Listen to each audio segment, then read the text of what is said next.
Good.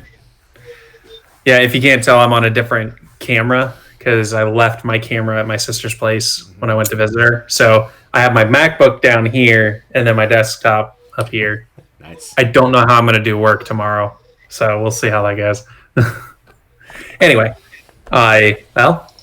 when last we left our intrepid adventurers, you guys had defeated the Bone Daddy. You had saved Ozen from the corruption that had overtaken her from ascending from the 6th layer. And you guys have started on your 6-month journey to grow and improve yourselves. Really, it was kind of in part to get the timeline back right, because and now we're like even further off. I've got like another year to figure out how to get the timeline matched up to where we are now. But anyway, so during your downtime, Jerry, curious about the portal at the monastery, spent a good majority of his time on the floating island. Him and Zero doing various training exercises and the like. And during that time, he came to find out that Jiro had never heard of Crimbus and the Crimbus bush. And so he decided to give a exposition dump on Jiro, explaining Crimbus and his Crimbus cheer and why he's just so full of it. When all of a sudden the portal began to glow with snowy energy, which quickly sucked him into it. The rest of the story is for another time. But slurp. And then we have Bjorn. So, Bjorn, you spent a good majority of your time training with Ozen, correct? Yes. All right. During that time, she really just kind of showed you some combat moves, some different techniques to kind of handle combat, especially in the inverted forest. So, I mean, I don't have any kind of like cool gear or anything to give you, but I know that you said that you were sending a letter to Thalia, I believe your name was. Was there anything to resolve there? No, you asked before where she was, so I thought maybe you were planning to use her in the campaign, eventually possibly showing up. So I figured I would just give you some ammunition. Okay, cool. All right. So during that time, you actually go and create a balloon, because you're staying down in the 2nd layer this whole time. So you create a balloon to send up. Either that or you may send it with somebody that's going to the surface. Either way, it's a relatively safe bet that your letter is going to make it to the top from the 2nd layer. And so that letter gets off to her. And then we've got, let's see, I'm going to go ahead and jump to Rill now. So, Rill, you made a pilgrimage to each of the towers of Ekris that still stand. Were you going back to the 1st layer and praying on the top of each of those? Yes. Okay. Constitution. I'll actually have you do a roll since you're ascending a layer. Give me wisdom. A save? Wisdom check. No check. Mm.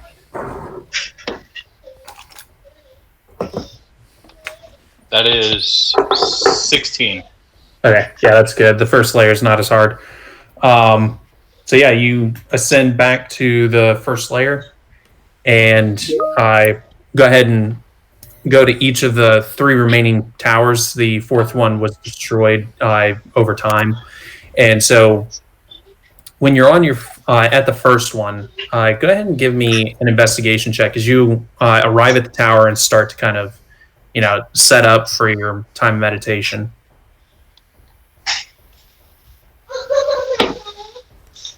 Nat 20. Nice. All right. So you sit down and you're starting to get into the mode to prepare for praying, and all of a sudden you feel, something pulling you almost. As you look over, you see, just piles and piles of like rubbish, debris, rubble from this thing falling apart, and you just start pulling away from it, almost drawn to this this spot. And as you start removing some of the stone and the trash that's covering this, you find a pair of keys.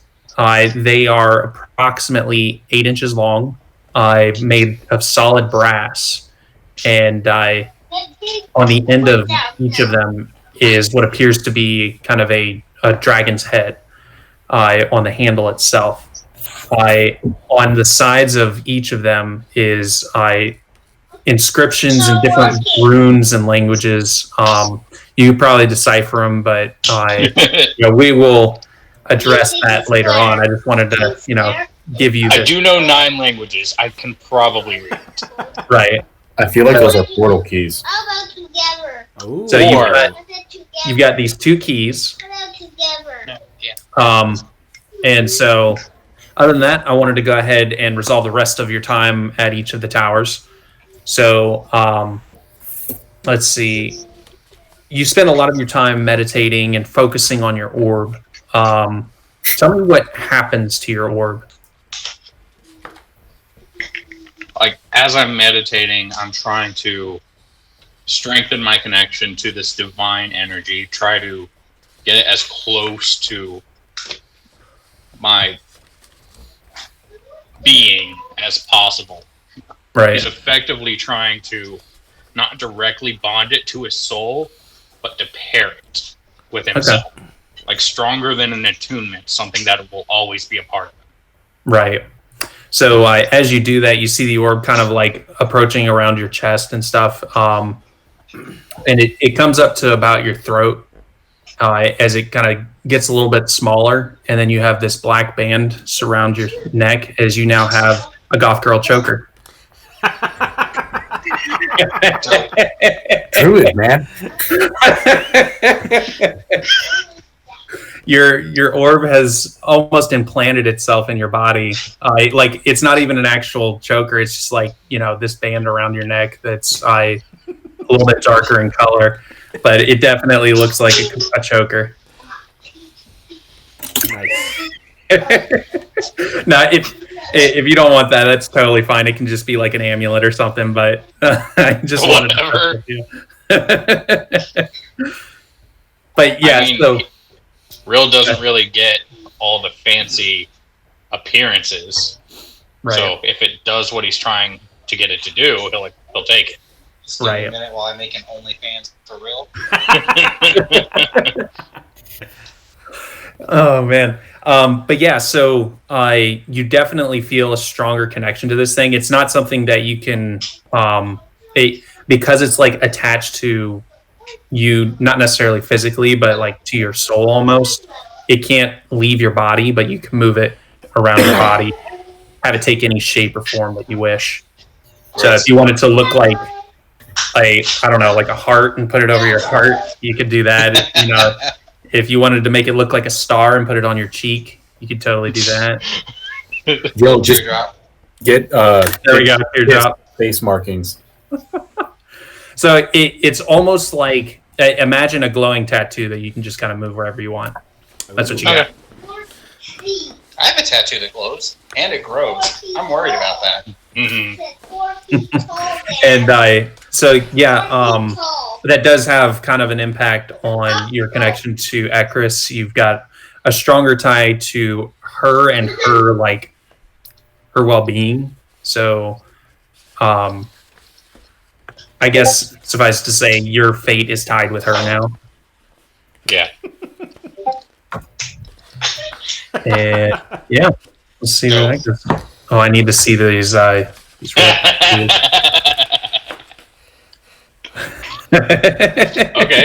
So Rill is the Star Child. That's not the Star Child. The Star Child has never. I know.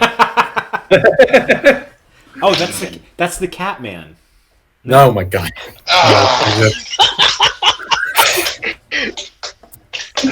Oh man, hang on, I gotta Was that turn on on the. purpose? Obviously, Vinny? the spaceman. Alright. So, like, is the tongue thing a Vedalken thing, or is it a feat you have to take? Wouldn't you like to know? Yes, that's why I asked. Oh my god. He probably got that from Asher. Hey guys, I have this. D&D Nice. Mad Libs. I don't trust Mad Libs. So throughout the chat, I'm gonna put some stuff in there. Hey, what's your shirt? Oh, it says it's a Christmas present. It says Fireball, and it's got this like I don't know picture, and it just says all the stuff like evocation, 3rd level. Then on the bottom it says a little short description of it. Can't even see it. Yeah, Yo, they need to make one for spiritual weapon. they do, man. The website that my wife got this from, they have one for every D&D spell. Nice. Dope. I'm at it to look at. While we wait for Robbie, Falcon, give me a letter of the alphabet. Q. Dylan, give me an My adjective. immediate thought was 7. I don't know why. An adjective? Yeah. Oh, literally right there. Turgid. Detergent? No, Turgid. Turgid. Turgid. I learned that one from the books on Nana Smut Show.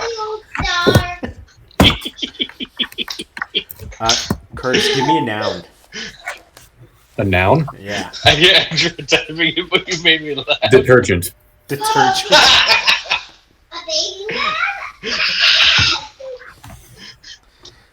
Hey, Robbie, give me a part of the body. The urethra. Ooh. This reminds me of the Mad Libs we would sometimes do before class at the Hubert School. And they would end up being like, so the Nazi fucked my friend with a unicorn.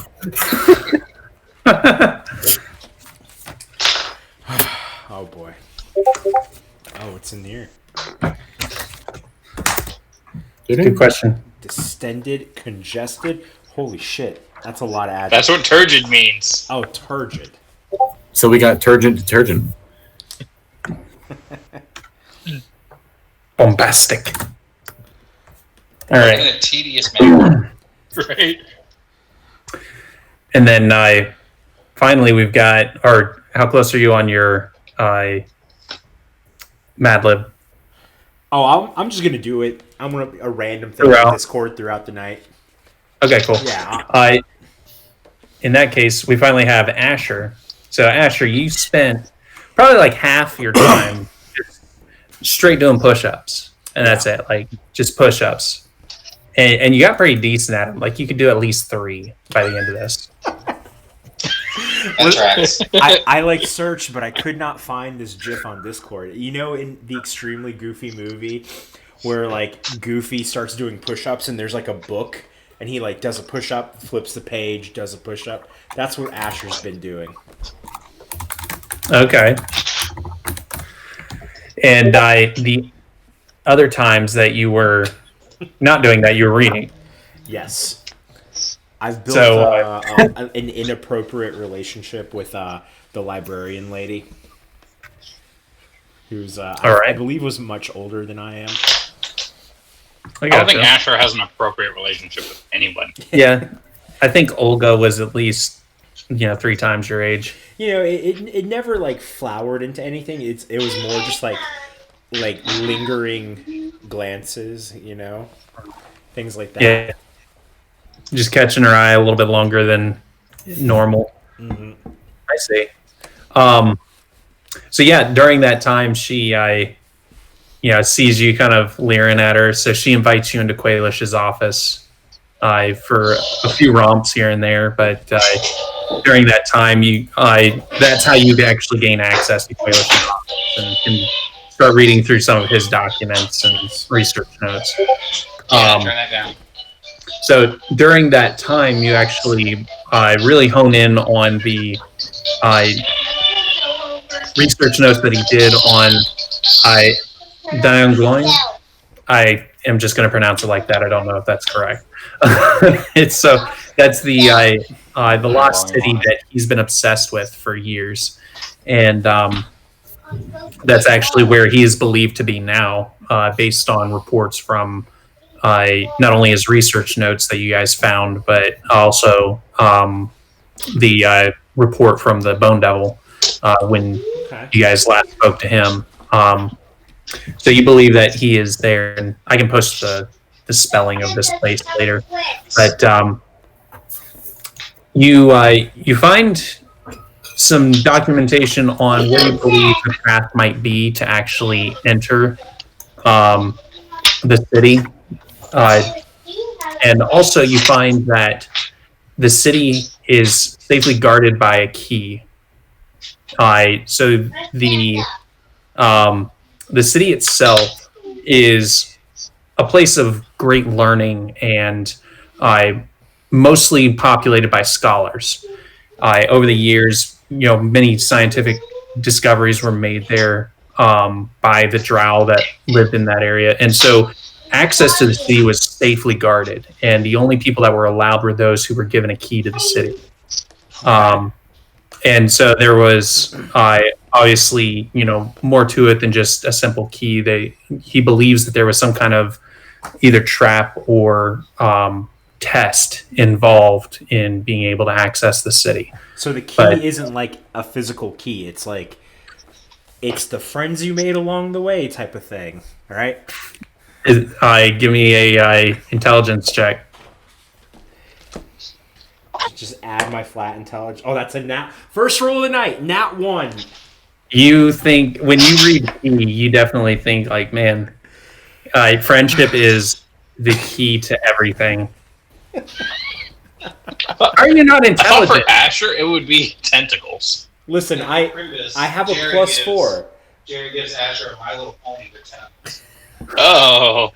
And I'm not saying you're wrong. I'm just saying that was the first thing that you mentioned that Asher would think, and because of a nat 1, that's just, he is hardcore believing that. But you find some different translations and stuff to kind of help you guide your way to the city. So you have a good idea of how to get there. And you know that there's some kind of test that's going to likely test your friendship to be able to enter the city. But I'll dump some information to you guys on the history of the city, but high level is this was a scholarly city that is been abandoned or at least lost for centuries. Since the drow disappeared, nobody's been able to access it. But it was populated by scholars.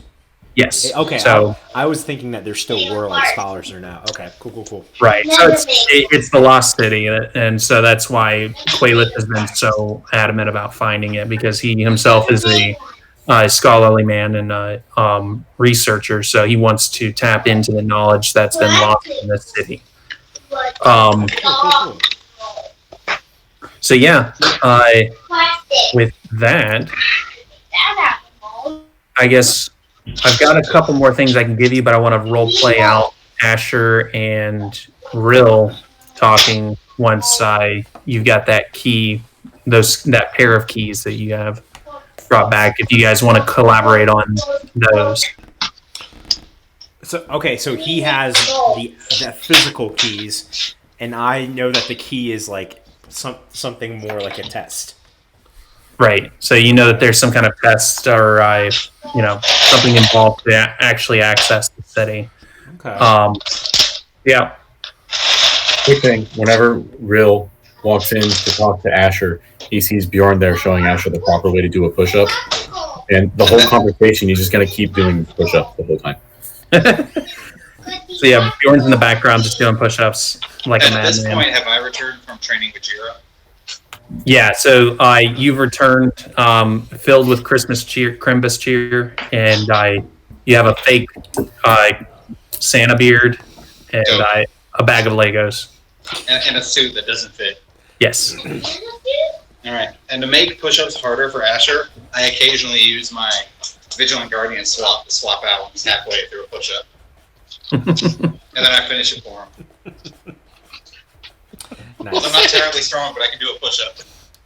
Right. My strength is -1. It's a 9. Actually, mine's an 8, I think. I'm stronger than you. Nice. Oh no, mine's a 10. Mine's a 10. Dang it. Nice. Still, we're not that far off. Right. No, but I can do a push-up. I would like to say that, like, I've spent, I've adopted the philosophy of healthy mind, healthy body. Wait, I did that wrong. It's clearly working. So I've gotten, a little more slender. I'm like a soccer player right now. Like I could run away very quickly. Yeah, you got stamina for days for sure. I mean, yeah, my con is 18 right now. So yeah, okay, that's perfect then. Yeah, I could definitely run away and run for a while. That's more than mine. Well, Oh, I shit. just did it for some of my spell casting and shit. I want to have a lot of health. I don't want to go down. Right. Yeah, that sucks. Yeah. So yeah, Rill's returned from his pilgrimage and shows up at the Seeker camp. Well, yeah, you're at the Seeker camp at the library. So yeah, where you guys? Rill, Everybody's here now as well. Like, Rill, have you found anything? I pull out the keys. I believe Ekris showed this to me during my pilgrimage. Wait, did you say poker match? Pilgrimage. Oh, More okay. importantly, what is that But I going also on heard with your poker neck? match. I mean, it's fabulous and also gross. Wheels, what do you think? No. so as soon as you see these keys, Asher, you remember a small scrap of notes that were in Quailish's notebook, specifically surrounding Diane Gloin, and I am going to drop that in here. Oh, that's not how that works. I can't just do that. That's unfortunate. I was like, oh, I can just drag and drop. Nope, it gives you the relative file path. Nope.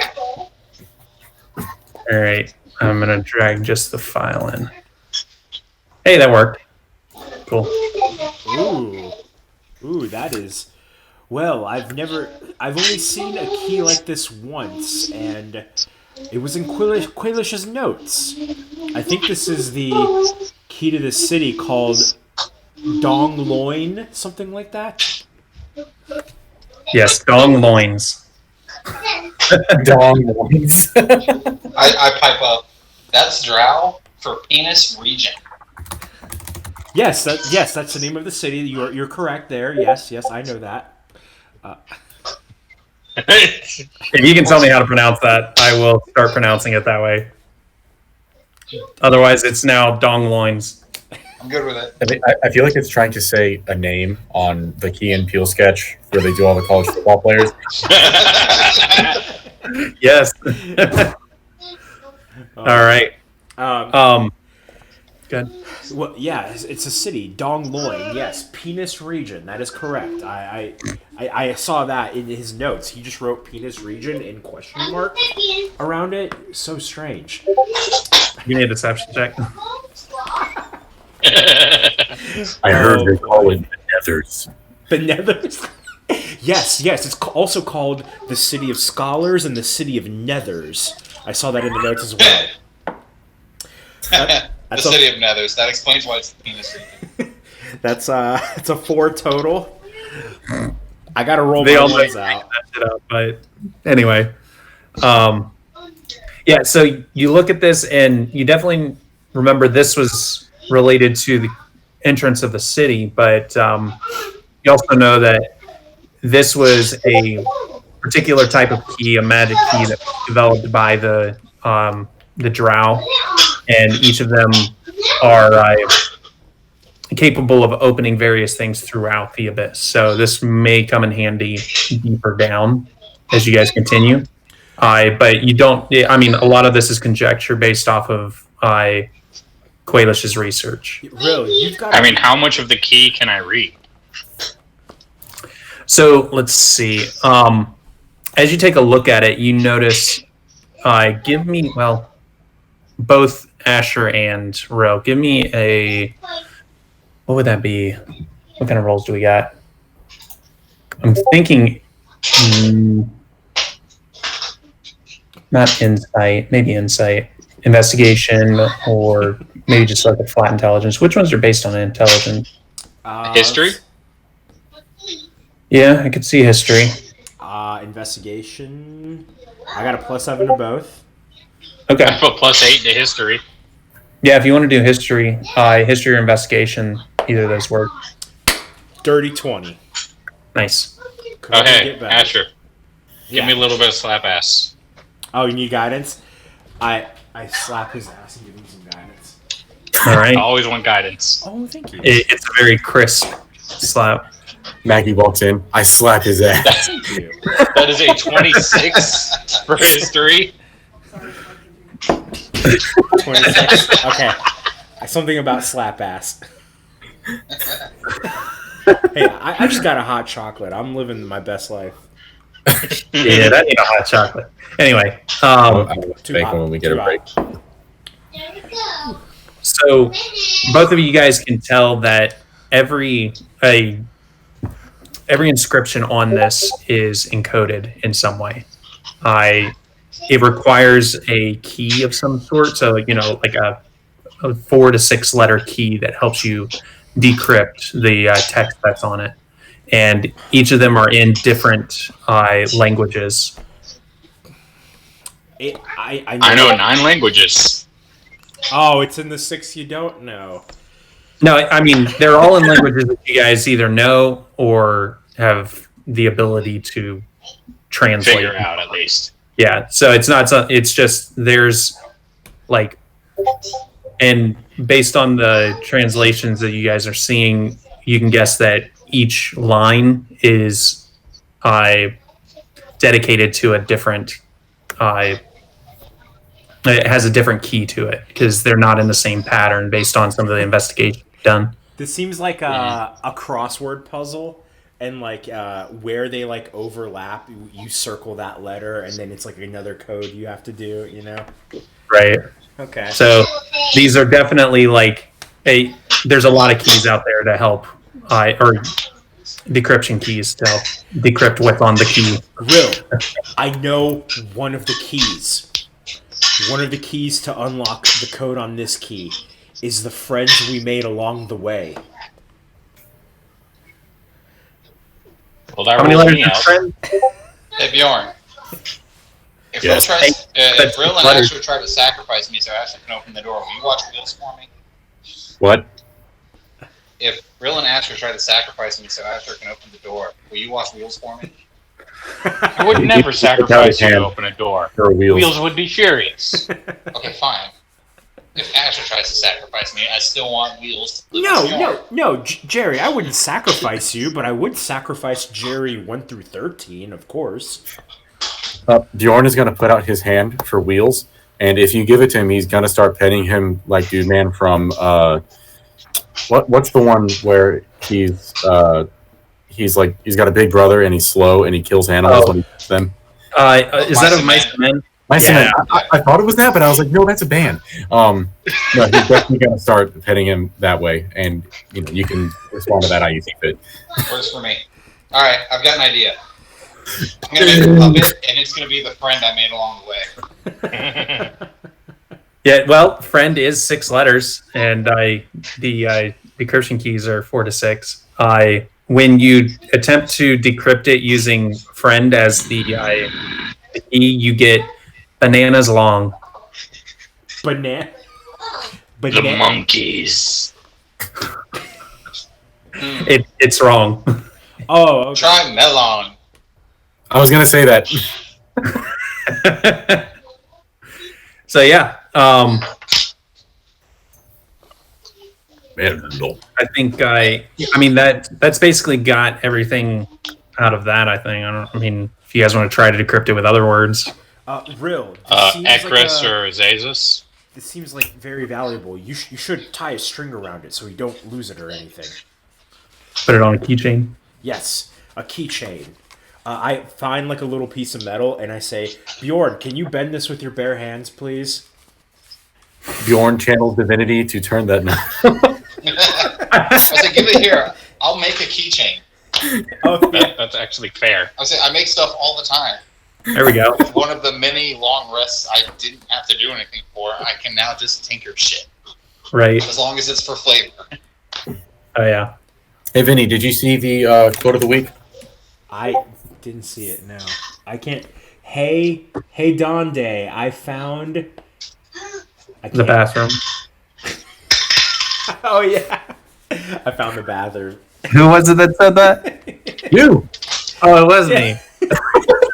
I was just waiting for someone to do A that. fucking outhouse. Oh shit. I just have too much fun with character names. Oh Lord. All right. So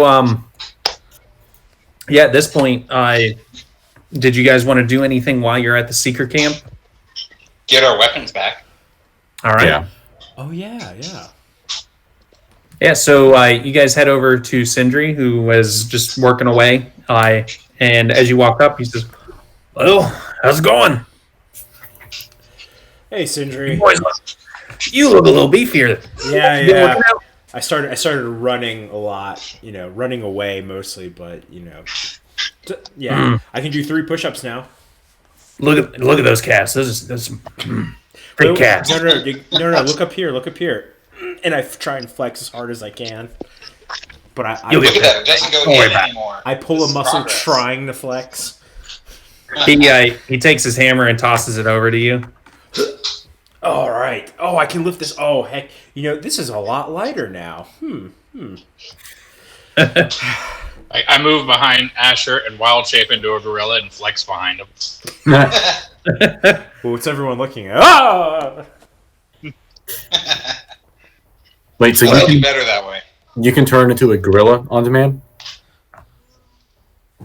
Probably, I don't know. Well, no, that's awesome, because isn't that what Dylan did to us, and we had a really difficult time fighting the gorilla? I turned into a giant ape. A giant ape? So That's what it was. this Okay. is larger than normal. No, I was going to say, it'd be great if you could turn into, let's fucking do that all the time. Right? The CR I can do is 1/2 right now. That would not be a gorilla. Yeah. Damn. I mean, for flavor, you're a gorilla. You just don't have the abilities for now. But yes, I like it. I mean, right now it's just the appearance, just to mess with Right. someone. It's great. Anyway, well, I have your weapons. So he hands Jerry his crossbow.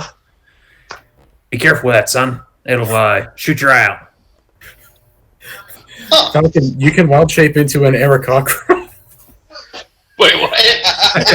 A CR of 1/4. Did you just look up the CR too? Because I just did that. He can basically wild shape into commoners, I assume. Yeah. Oh my god, you could just be an Aarakocra. That's amazing. You're just always an Aarakocra. Does that need to be anything else? If you want to fly, you can fly. Oh, that's insane. Holy shit! And Wait. No flying speed yet. right. But That's- what if you wild shape into a flying sword, which is a 1/4? I think is it only creatures or beasts? I think it has to be an It's animal. beasts. Oh, I think it's just. okay. I was Oh, gonna you say, can't do people? That makes sense, I guess. I say you could Okay, almost so be tell a me about freak. my new poisoning crossbow. What did I say it could do? Oh yeah, you can turn into an ape. I just saw that. Dope. I don't know if that's the same as a gorilla, but Well, I mean, the dagger just did 1d4 poison damage. I was just trying to get that on. Right. crossbow. yeah. So essentially, he says, "Well, when you shoot this, it passes through this hole here," and he shows you that he's kind of fashioned the blade into this circlet around where you would place the arrow, and as it passes through this magical membrane, applies a poison to it, which will cause it to have a 1d4 damage. and it is considered a magical weapon because of this. Dope. So if you ever run into a monster that has to be attacked by a magical weapon, this counts. Dope. I'm gonna put nice. that in my inventory. And I think, Asher, I already gave you your weapon back, right? Yeah, you just gave it to me, and I have Warcaster now. That's Nice. right. And then, was I doing anything for Rill? I don't remember. I wanted magic weapons if there were any. Oh, okay. Yeah, we'll You resolve said that. you had to restock the store, and well, it's been 6 months, so Right. And then, Curtis, did you have anything that you were leaving with him? I can't remember. Just the shield, right? The shield, and he was making the Blaze Reeve a versatile weapon. That's right. And then he pulls out the Blaze Reef, sets that on the table. He's like, well, I trimmed down the handle a bit, took a bit of metal off of the head, and reshaped it. So now you've got yourself a war axe, or a battle axe. And I went ahead and did the engraving myself on the shield. As he sets it down, he's like, I just went off the photo you gave me. Yeah, you went and did a hand drawing of Thalia. It just looked like a stick person. But the image that he has on there is actually perfect because Asher came back later and I was able to use some magic to display it. Dope. And it's a shield of expressions, so I can make it make expressions, obviously. So it's dope. You can make faces. Yeah. Yeah, she can just go like, All right. And I was going to say, so also, what do you guys think of me using the voice I did for Ahab for Bjorn now? Because I had a lot of fun with that. I'd be fine with it. I like it. All right. Thank you. I like it. It's perfect. So that covers everything for weapons. Let me pull up. So what's his name? Sindri doesn't stock weapons. He makes them custom order, and he will modify them. So if you're looking to buy, you need to. He tells you, well, you can go on down to. Let me find the place. What's it called? It's called something important. The Unicorn's Vault. So yeah, the Unicorn's Vault is the building or the room next to the bar. So let me actually move you guys there. Oh, who wants some more Molotov cocktails? Me. Everybody had 30. You get a Molotov cocktail. You get a Molotov cocktail. That's just Is he just alchemist throwing weapon, that? right? Let's see. I need to grab these boys. Oh, I forgot Zappo was in this. Robbie, I had to get rid of my Manual of Flesh Golems and my failed experiment wand, right? Yeah. Okay, I need to remove them.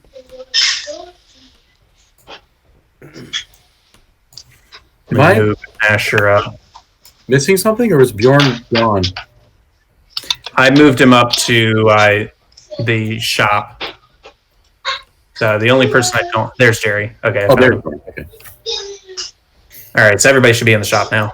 Yeah. So you get in there. Laren is moving boxes around, restockings. Oh, hello. How are you?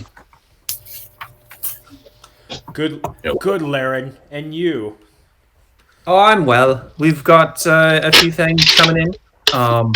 Nothing crazy new, but most of what I have for you is scrolls. We've got a few scrolls that came in.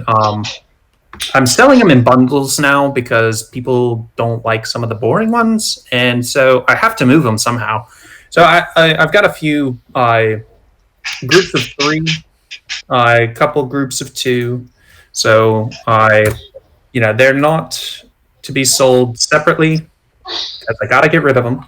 But I'll drop the stuff for you guys in a second to take a look at. Get rid of all this jazz.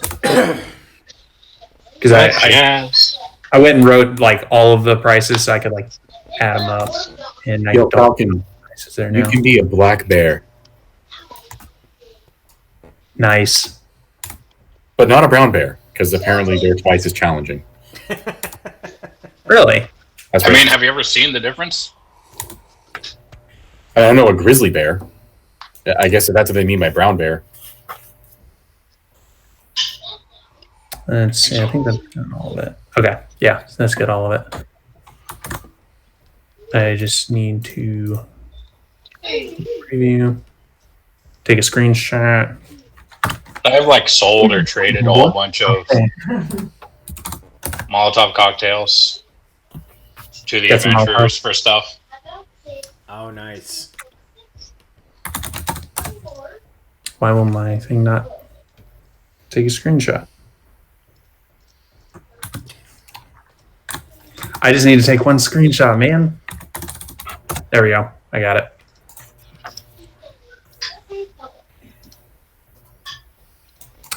Well, that's not working either. Oh, that's because it took a screenshot of my entire screen. All right, let's just do this.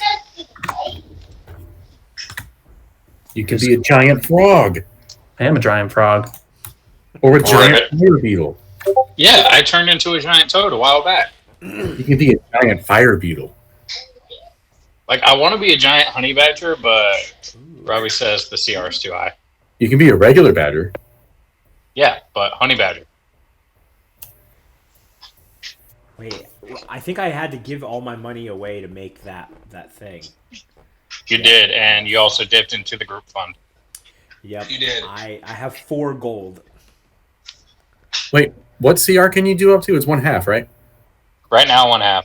Giant badger is 1/4. Yeah, but giant honey badger, Oh, is it a separate thing? it doesn't exist. Oh, I think it's because they're immune to poison. Right? Is that what you're going? They're resistant to poison. They're resistant to bludgeoning, slashing, and piercing because their coat is so thick and interwoven. Like, they are really hard to hurt. And they don't care. I don't even have a regular Honey honey badger badger don't on here. So I don't yeah, even have a regular honey badger in this thing, unless it's in a different spot. so yeah, I dropped the all the stuff that he's got in the chat. So we've got Arcane Scroll of Charm Person. We've got a bundle which has a Scroll of Message, Grease, and Magic Weapon. Another bundle with Silent Image and Stink Cloud. There's a +1 chain shirt. There is a cube of Frost Resistance. Another Scroll of Charm Animal. A bundle with Detect Poison and Command. Heavy Steel Shield, which he had that last time. It was the one that Bjorn passed on. And then a Potion of Bull Strength. What kind of weapon are you? What kind of weapon are you looking for?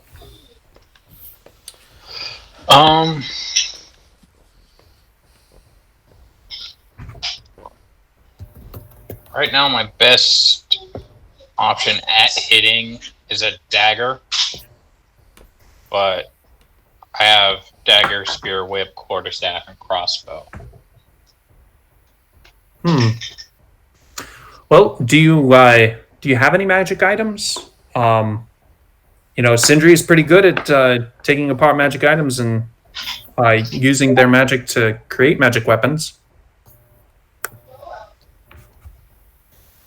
I have the Hayward's Hireling Armor, Galder's Bubble Pipe, and then my Alchemy Jug, which is our Molotov cocktail bit. Right. And fresh water. Yeah, none of those seem to be anything that he could utilize. And none of your compatriots have anything? Nothing left. I have 4 gold, and I'm in so much debt. So much debt. I'm surprised my debtors haven't come after me down here yet. Well, Falcon, what are you looking to buy? what's that? What is Falcon looking to buy? He wants A a weapon. magic weapon. which this guy doesn't have any magic weapons. But he said that Sindri can make magic weapons out of a plain weapon and a magic item if you have something that could potentially be fused into it. How much gold? What's that? How much gold do you need, Falcon? Well, do you have a magic item? He doesn't have any magic items. Like he has a. I thought the +1 chain shirt was magical. My bad.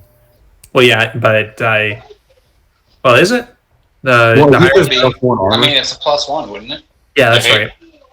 The masterwork armor is said to compel its wearer to slay the dragon of the hallowed desert. I don't think that would really work well when it comes to a weapon, would it? Yeah, it's buffing your AC. It's not. Like, it's taking the magic of that item and using it to enhance a weapon. I didn't know that. It was, +1 AC wouldn't work with +1 offense. yeah, Right. I didn't know it was taking the properties of the magic. I thought it was just like using the magical energy in it. I didn't know that it was that specific. I didn't know it was like Skyrim where you use the specific enchantment, you disenchant. I didn't know it was like that, but now I do. That's a good analogy. Yeah, totally. Which with Dylan's case, he was taking it wasn't necessarily a magic item, but it was a dagger that. Well, I think it was magic, wasn't it? I don't know. Yeah. It was a Yes. poison. It was a poison dagger that he basically used the magic properties of to make his crossbow do the same thing. I was looking at that chain shirt, thinking about having Sindri put that on my studded leather armor so I would get a boost there, but Scrolls it's are more than I'm magical, willing right? to spend on it. I would have to dip into the slush fund either way. Mhm. But I'm not willing to get that much out of it. I'll be fine. Scrolls are magical, right? Yeah. And there is a scroll of magic weapon. Yeah, so he casts the spell magic weapon. Yeah. But I don't think a spell can be permanently applied to a weapon from a scroll. Gotcha. Yeah, you I could thought if it could be potentially applied to scroll, bind could be it, applied to I a guess, to a weapon for a single use. And then I mean, I guess if It's, we're going that route, could I basically say that I've effectively bonded with the connection to Ekris, where I don't do extra damage, but it counts as magical to ignore resistances? Maybe. you could always silver your weapon. What's that? You could always silver your weapon. I thought we talked about doing that because I remember Yeah. all of them giving up a Oh, bunch of yeah. silver Was that for it? someone to I silver think their that was weapon. That might have been a different campaign. Yeah, I think No, that was. Yeah, that wasn't this Hi. one yet. Oh, Yeah. I don't think I can silver a quarterstaff or a whip. Well, can you cast Shillelagh? I think you can, which basically does exactly what you're Yeah, I saying. can. I just gotta get it back. Which, I mean, if you want, I can say that the magical tattoo just allows you to cast that at will. You know, Right. basically, so you don't have to prepare it constantly. So we could just say I have magic Physics. energy on whatever weapon I have to Right. count as magic. Okay, And it just has the effect of Shillelagh, yeah. Okay, dope. which that's a cantrip, so that should be like, I mean, it's super. it's a cantrip. But it has killed how many Deep big kill a bad? beholder. Oh shit. So yeah, well, was there anything here that you would like to purchase? Any scrolls? I have a ridiculous amount of scrolls that we've been collecting lately. Meh. Nah, you're killing me, I'm man. not really much of a spellcaster. I really only use one, and I'm still not sure how I do it.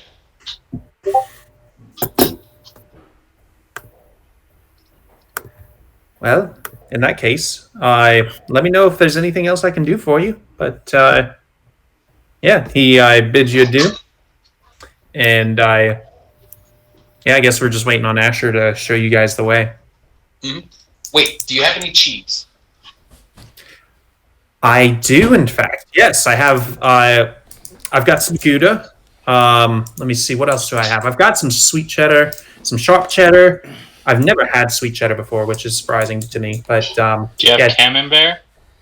I do. I have blue cheese. I have brioche. Do you want me to smoke any of that Gouda for I you will have again? your finest cheese. How much is that? My finest cheese. What would be the finest cheese you can think of? Smoked Gouda. Oh wait, that's not my question to answer. My bad. Yeah. Listen, I have a lot of cheese opinions. Okay. I would say probably like an actual Dutch Ada. Okay. Let's see. What would that go for in a world like this? If one night at an inn goes for like 2 gold at like a decent inn, I'd probably say this is probably worth like probably 20 gold, 10 nights. I will have your 5 goldest cheese, please. For 20 gold. I will have 5 gold worth of whatever cheese 5 gold will buy me. Very well. I can give you this cheese, just cut it into a quarter. What do you think, Wheels? Wheels just chirps with happiness. Dope. Let's get it. All right.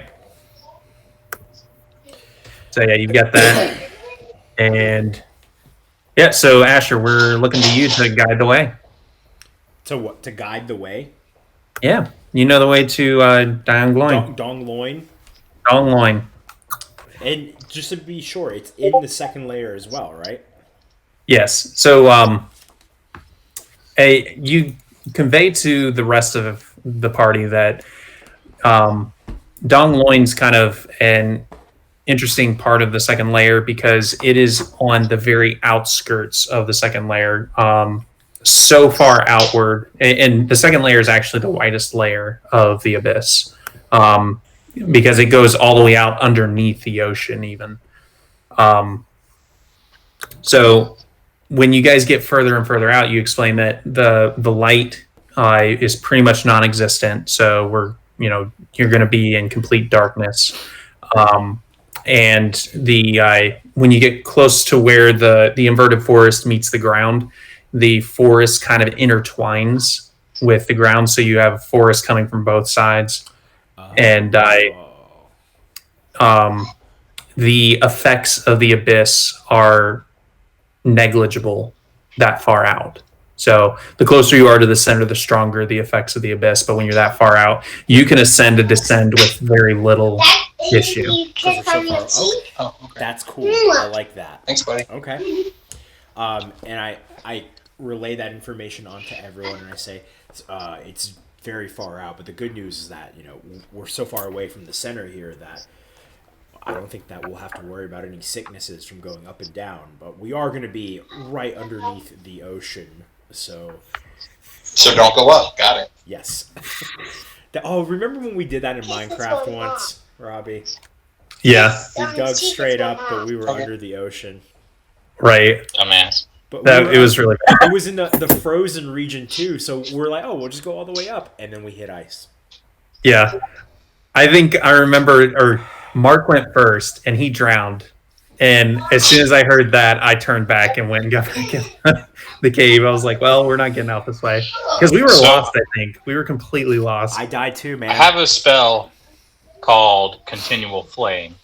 It is a permanent flame until it's dispelled, and it's effectively a torch, but there's no heat, and it can't be smothered or extinguished any other way. So if we want to just use that before we head out and preserve a few torches, we can just wrap a few torches up with that spell cast on the torches, and then just whenever we need them, pull out a lit torch already. I also have the light cantrip, and I can produce flame. So we have lots of options for light. Good, because once we get in the dark, my eyes of the eagle are going to be useless. Oh, can I put something around Nurse's talons and cast Continual Flame on it? like a target. So On I can Nurse's see it. talons? Yeah. Yeah, I got So doesn't- we have this flying bit of light.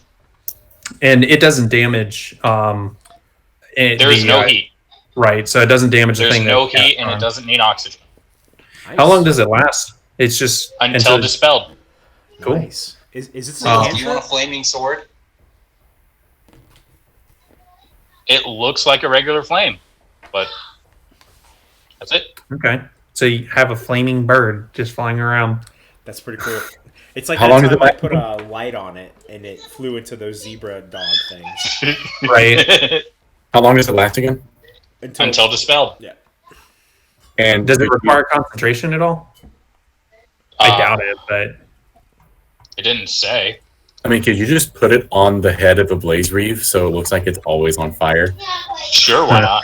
Yes. No, it's not concentration. Nice. all You just right. gotta touch it. That's pretty cool. Put it on all our weapons. It's so cool. Right? Put it on himself, so he just looks like he's on fire. I think the only downside is it doesn't help with sneaking. So that would be the only Yeah, bad But thing. it can be covered whenever. Right. But And it still Bjorn doesn't go already out. has It's just disadvantage. not there anymore. Yeah, but Bjorn can turn invisible. Would the flame turn invisible too? I do one of I mean, fire doesn't have a shadow. Yeah. I got a 60. So people would just think there's floating fire? I mean, we have a walking flamer right here. Oh, you have a fair point. Alright, cast it on wheels, little daggers. Oh, these are the layers. Okay. Yeah. So the layer that kind of reaches out towards the ocean, you can kind of see it on the left hand side there. Which says 2,000. Yeah, between 2,000 and 3,000. That's the second layer essentially. I got all them, Mom. Cool. And based on the research that you found from Coilish's journal, the entrance to Dongloin is on the opposite side of the second layer from where you guys currently are. I mean, we can use the island to get over there pretty quickly. Well, it's on a fixed path. We do have a broom of flying.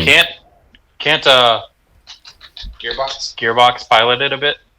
I mean, let's just ride it as close as we can get. Yeah. And then go from there. He can halt it and he can change which direction it's rotating in.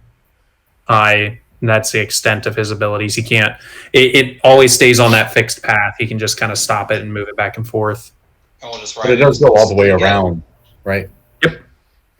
So that'll get you guys close, and then you've got the rest of the thing to do. I'm not going to have us do the same exploration thing that I did last time.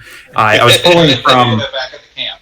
Yeah, that would not go well. I mean, Asher's the one leading the way now. Right. I got this. So I mean, I might have you do like a couple rolls, but for the most part, it's not going to be as like exploration heavy as the last one was. Because you guys have like a destination in mind. Yeah, you did then. Never mind.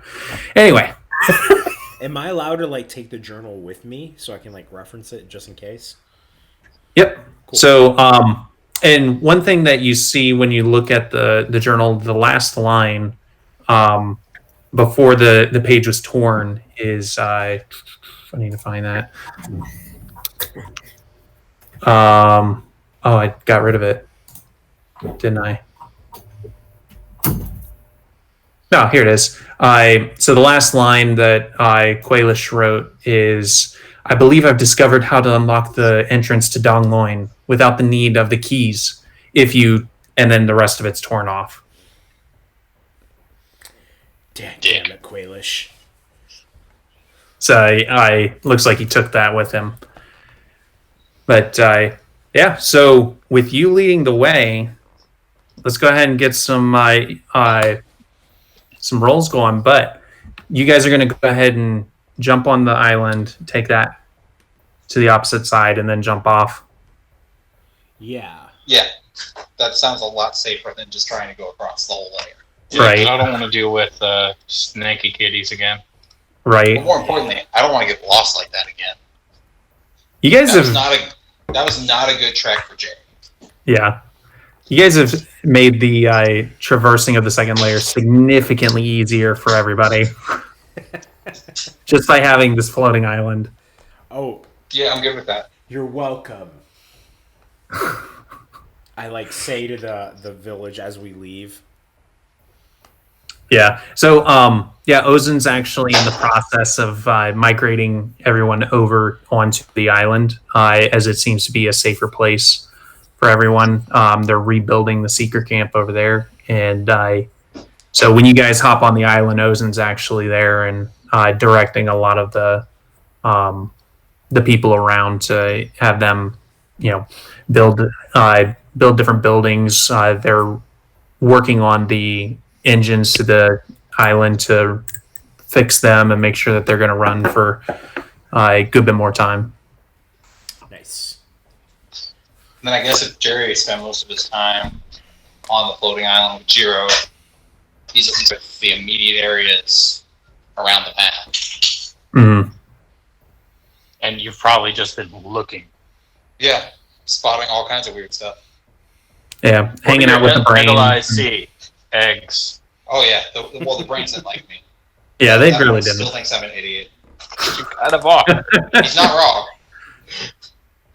But you saw a good bit of the second layer, so you've got a pretty good idea of where most of the stuff is. The inverted tower that you guys passed on, you saw that has various flying creatures that almost resemble harpies that seem to be roosting in it. And it's barely being held on by a massive tree. It almost looks as though it could fall any day now. And a few other things, but yeah. Yeah, guys, I know where we can find some herpes. Wait, I can't read my own handwriting. Harpies. Oh yes, yeah, harpies. Of course, yes. Yeah, I know. You already got herpes. You got flamed herpes. Listen, it Not only you, Gannon. burns- I can't help you. I don't want flaming herpes. Oh boy, that was great. Yeah, shit. Aw. Tell us how you flaming herpes scanning. Listen, the only reason it burns when I pee is because I'm a fire Genasi.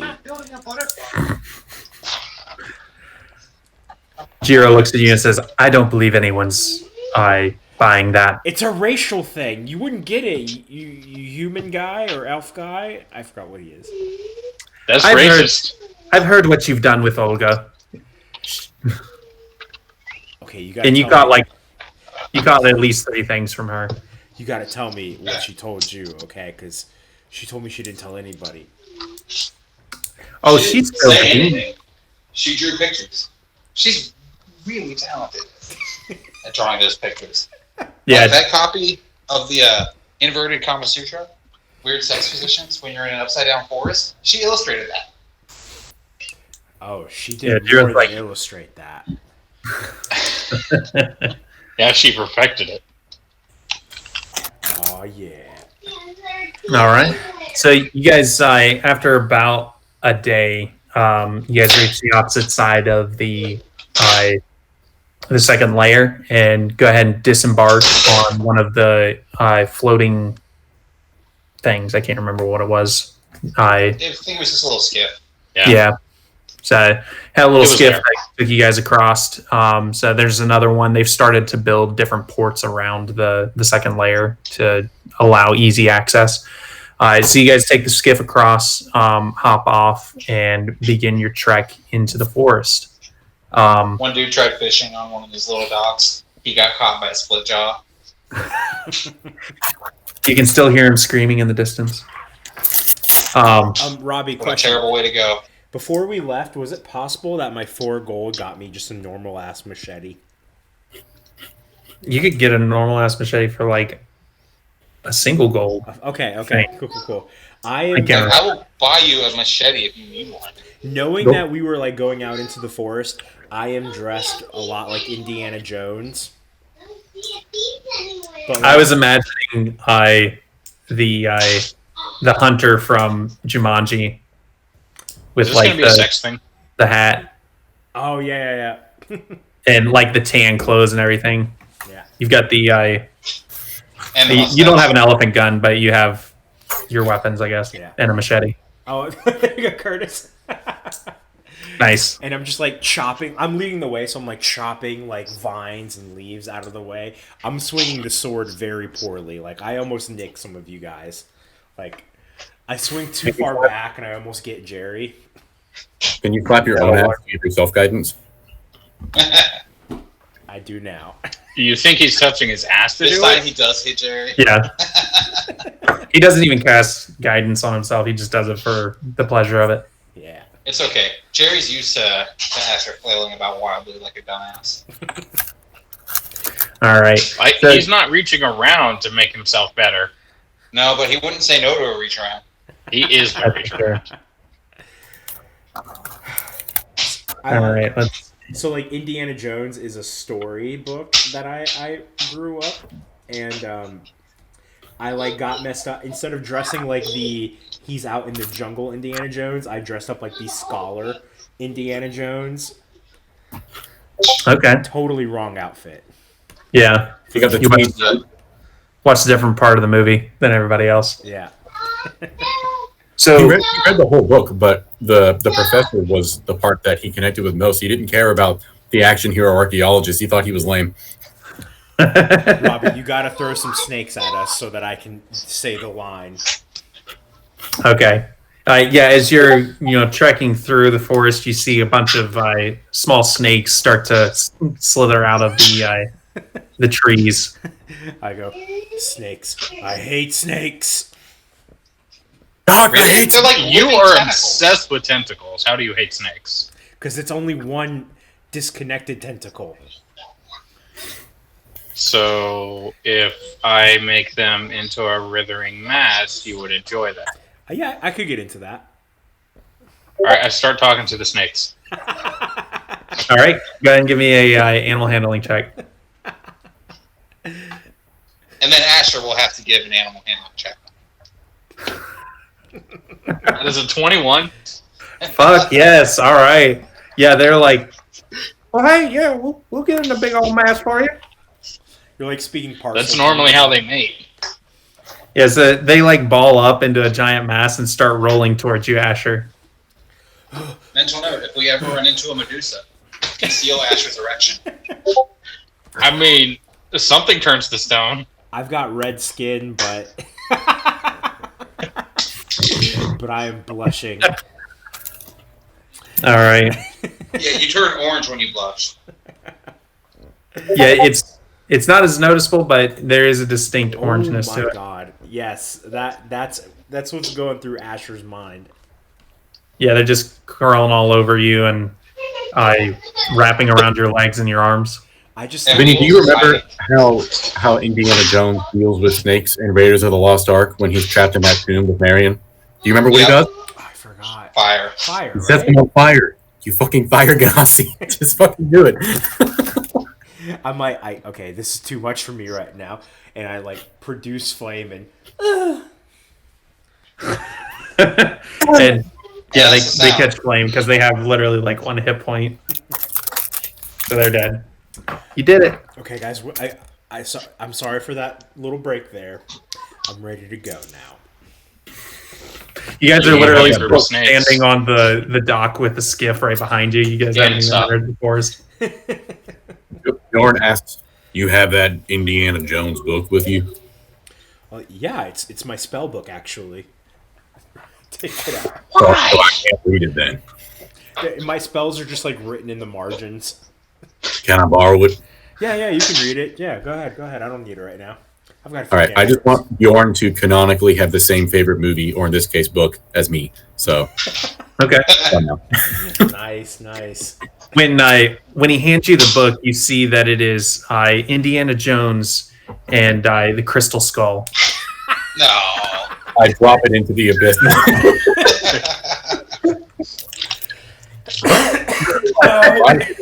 Can't you? Subtitle: The Amazing Shia LaBeouf. Please don't make it the Crystal Skull. No, it's Raiders of the Lost Ark. Thank you.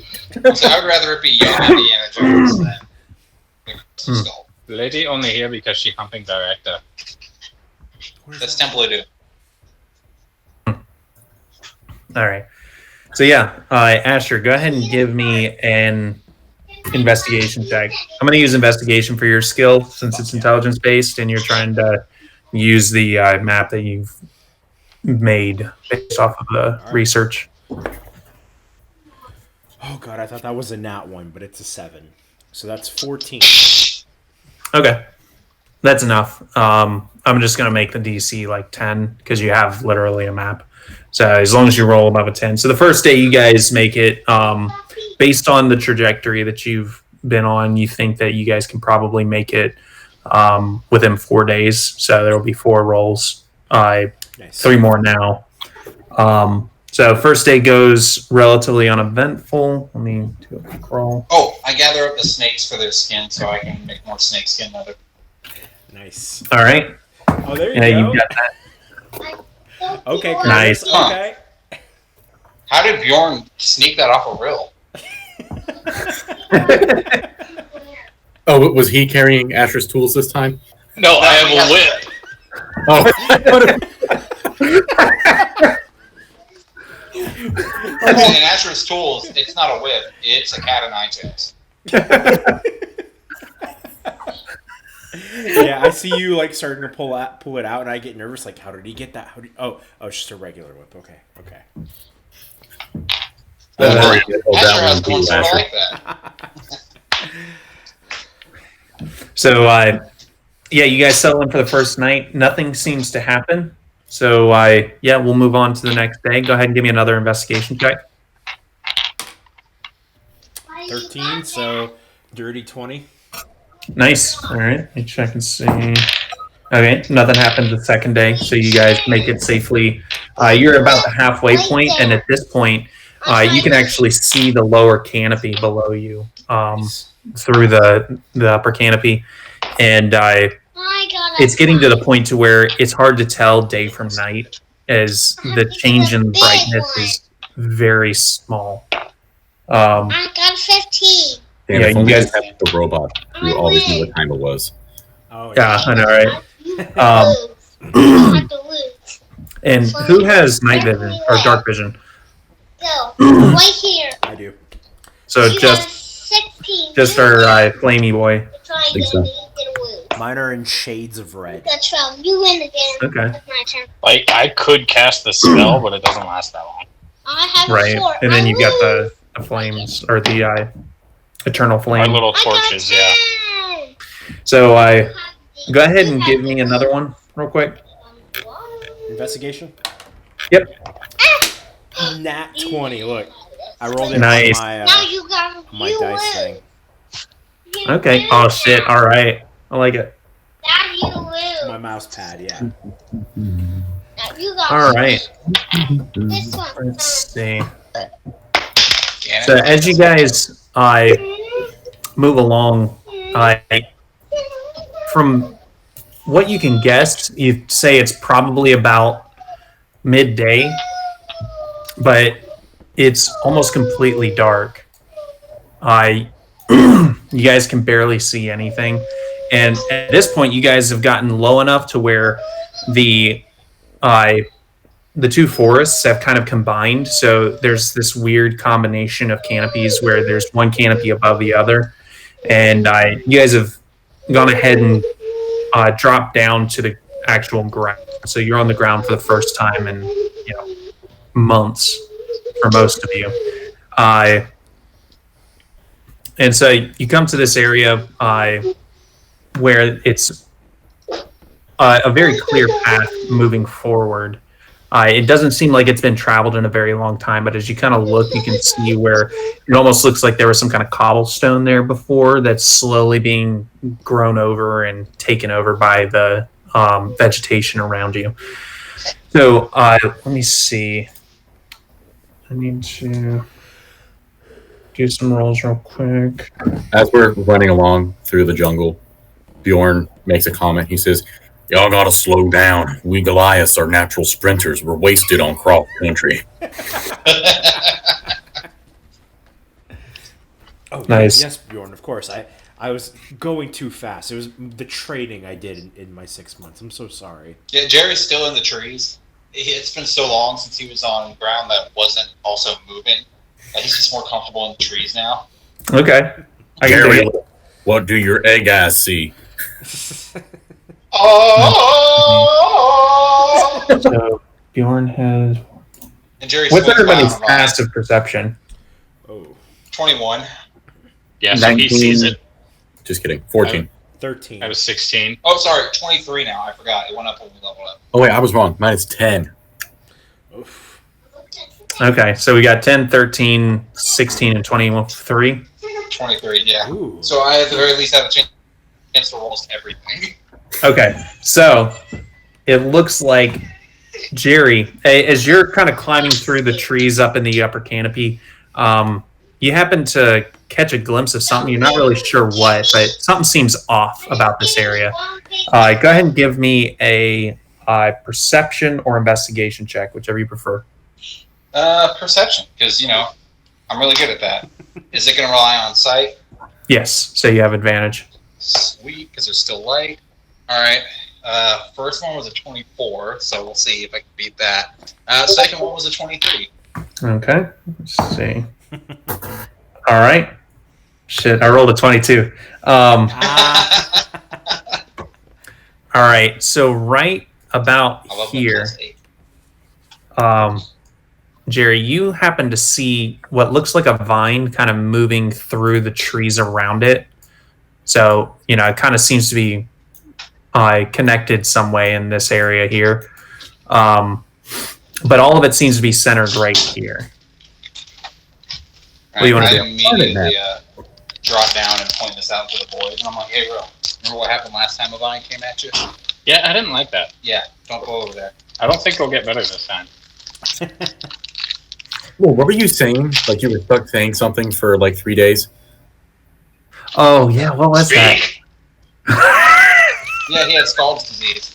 Oh, yeah. That was great.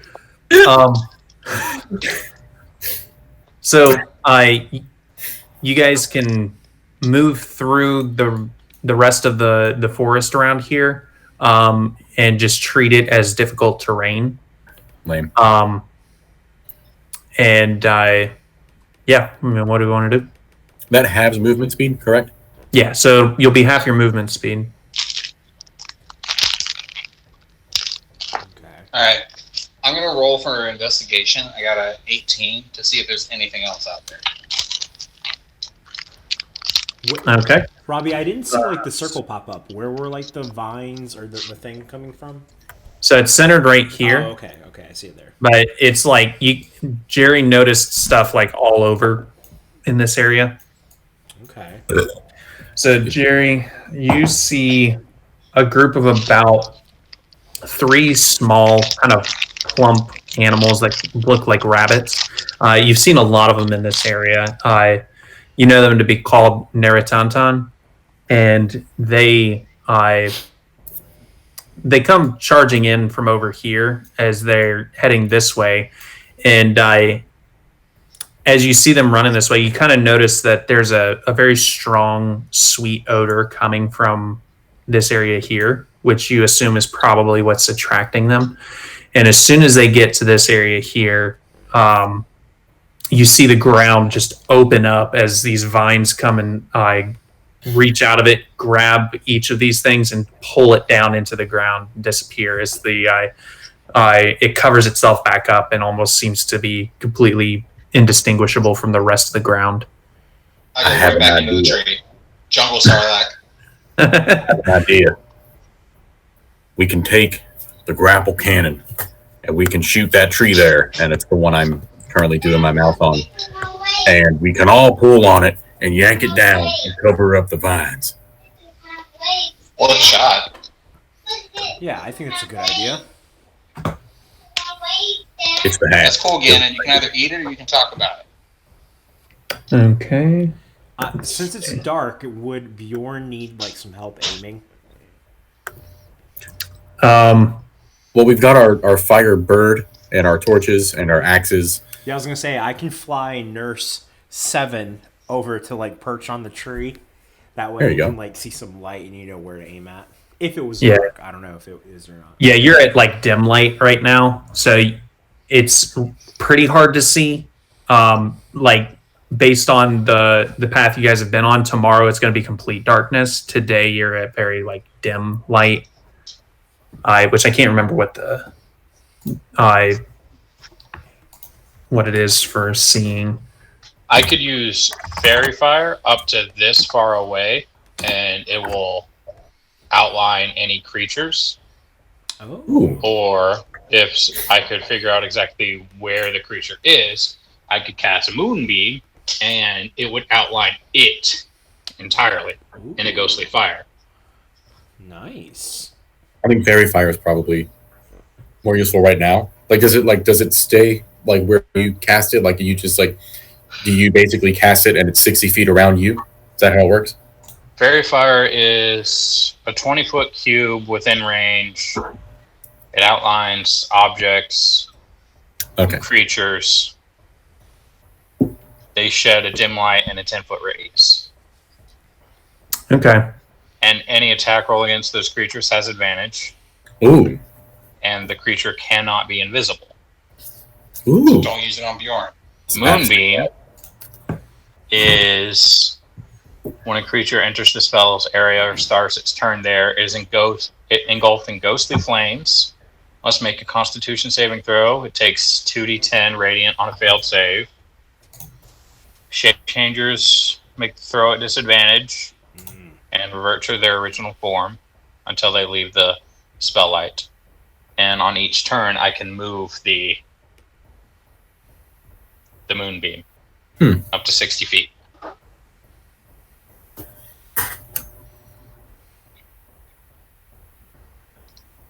Cool.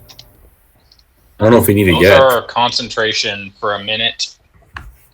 Fairy Fire is a first level spell. Moonbeam is second level.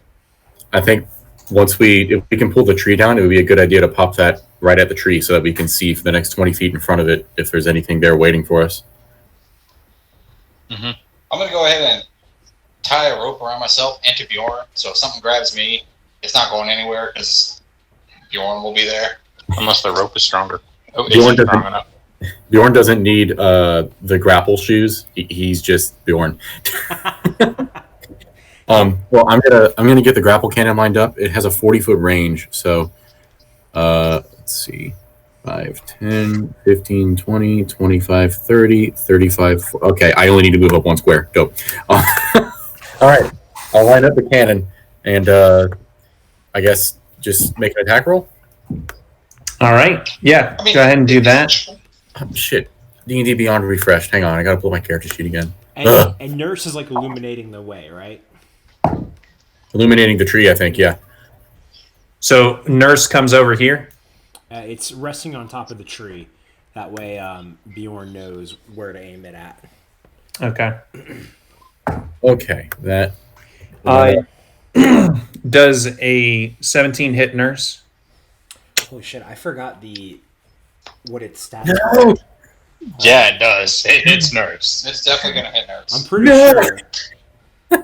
Because I think a 13 swallowed Nurse. I think Nurse just got swallowed again.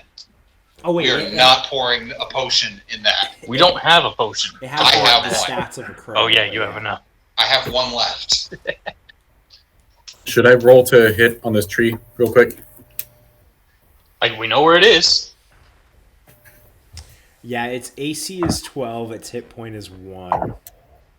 Okay. So as you see Nurse fly over. As soon as it gets within range of where Jerry pointed out to you, you see the mouth open back up, a tentacle fly out, wrap around Nurse, and it suddenly gets pulled in and disappear as covers itself back up.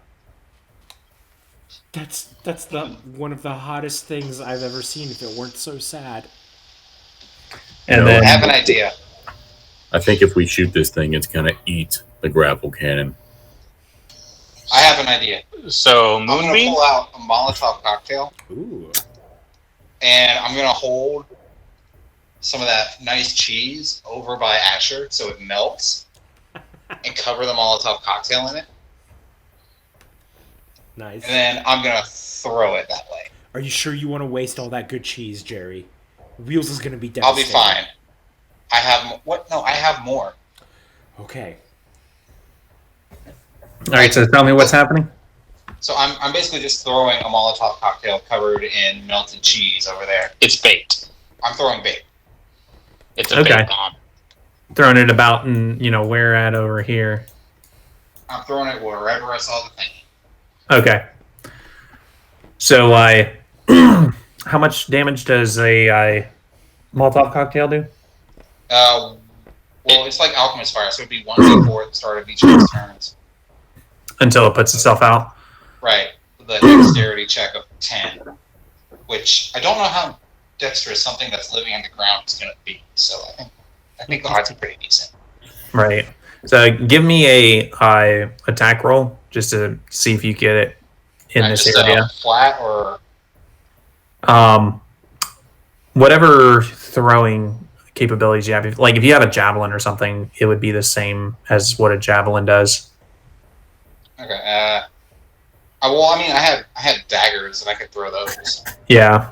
So, if you're proficient in throwing weapons, then it would be whatever that lighter is. finesse weapons, yeah. Well, throwing finesse weapons anyway, if they have that property. Mm-hmm. All right, cool. Yeah, 16 probably would have done it anyway. Okay. So yeah, you land your Molotov cocktail right there, and as soon as you do, you see the mouth open up. And I guess to describe this better, it's like it looks like it's ground, like perfectly blends in, but then it opens up in kind of a triangle or a cross where there's these four flaps that open up, and you can't really see inside of it from where your angle is, but you see that open up as it initially takes the damage, but as soon as it opens up, it slams the fire onto the ground, which extinguishes it. But go ahead and give me a roll for damage. 1. One. Oof. Oh, shit. Go ahead and roll initiative. All right. So Moonbeam, yes or no? Yes. Do it. Oh, Okay. This is what. Okay. Yeah. 19. 9. I miss having modifiers to initiative. Right. A Modanga. Yeah. I gotta. I've seen it. Wait. Why is there a chicken? You'll see why. Because No. why would there not be a chicken? It's bait. Oh no. Is that not the coolest thing you've ever seen? I've actually seen that one before. I've never played the game, but I do know what happens when you attack chickens in Zelda. So Yeah. The game is just That's filled great. with so many wonderful things. It is. Like, there are still people gaming out ridiculous ways to just wreck enemies. Yo. Oh, Yeah, every now and then this scary video is released of someone just absolutely destroying something. In midair. Without any armor on and like a stick. Right? And somehow shield surfing on it on the way down. So Asher, what'd you get? I got a dirty 20. Dirty 20. What'd you get, Bjorn? 16. 16. All right.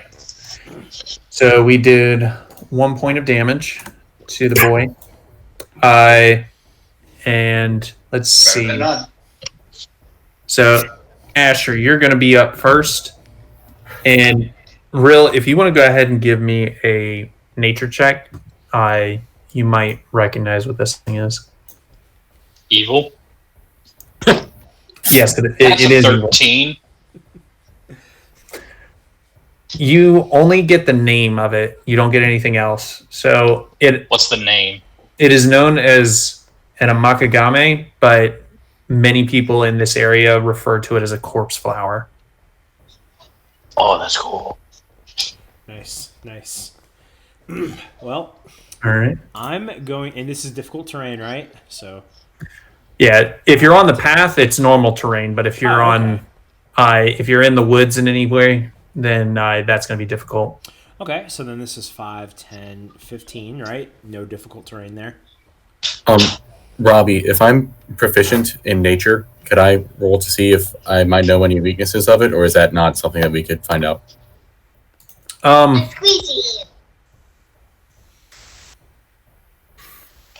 Maybe I was going off of Rill's background, not only as a druid, but if you have a reason why you might know what this thing is, then I'd be fine with you rolling.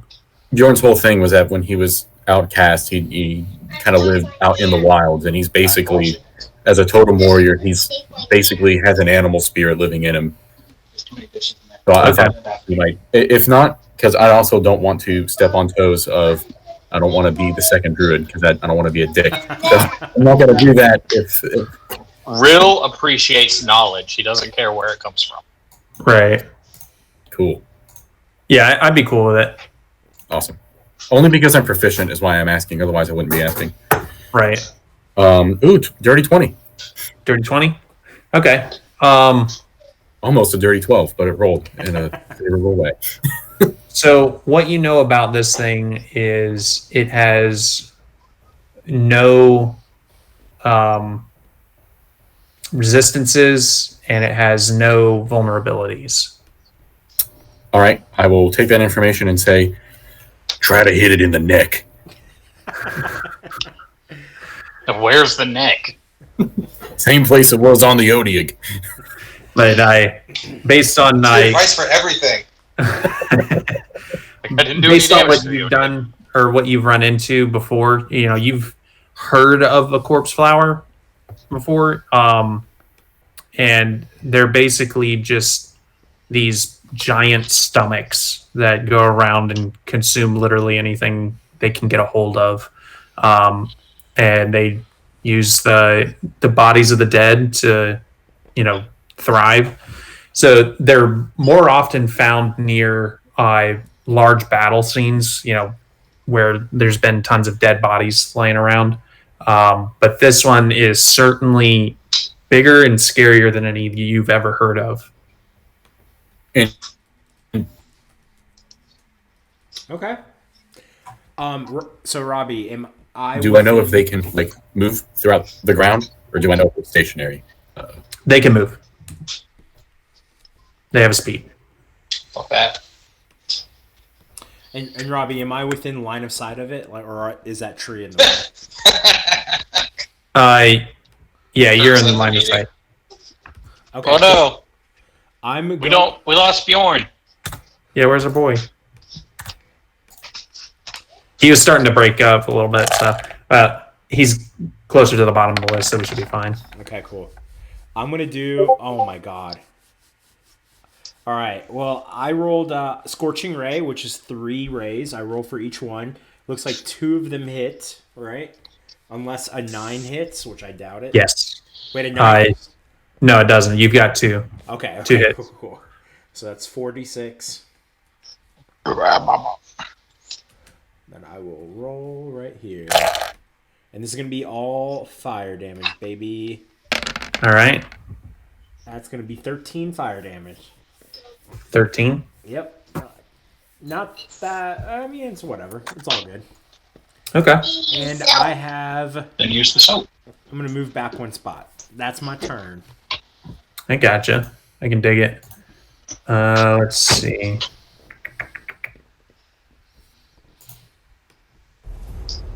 Yeah. Yeah, buddy. Is it too loud? I can drop it down a little bit more. There we go. Anyway, just to get some ambiance. So let's see. Next up is Jerry. Show me what you got. Alright. So I'm gonna. Hey, buddy. Is that? Yeah. I'm gonna move you over a bit more, okay? There you go.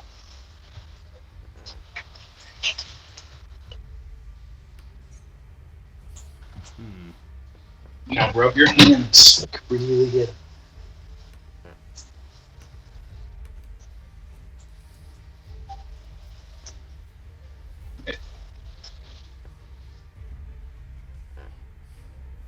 So I'm going to shoot at it with me poison dart crossbow. That's all. All right. Natural finish. Nice. So that's going to be, instead of 1d8 plus 4 and 1d4 poison, it's going to be 2d8 2d4 plus. Let's see how many does it have. Ooh, that's not good. You like the little one? Or this little thing? 5 poison. I say that again. I couldn't hear you. A little bit far away from the mic. Damage, 5 poison damage. 12 piercing, 5 poison. Okay. Yep. And then I'm going to disengage and use my bolts from the grave.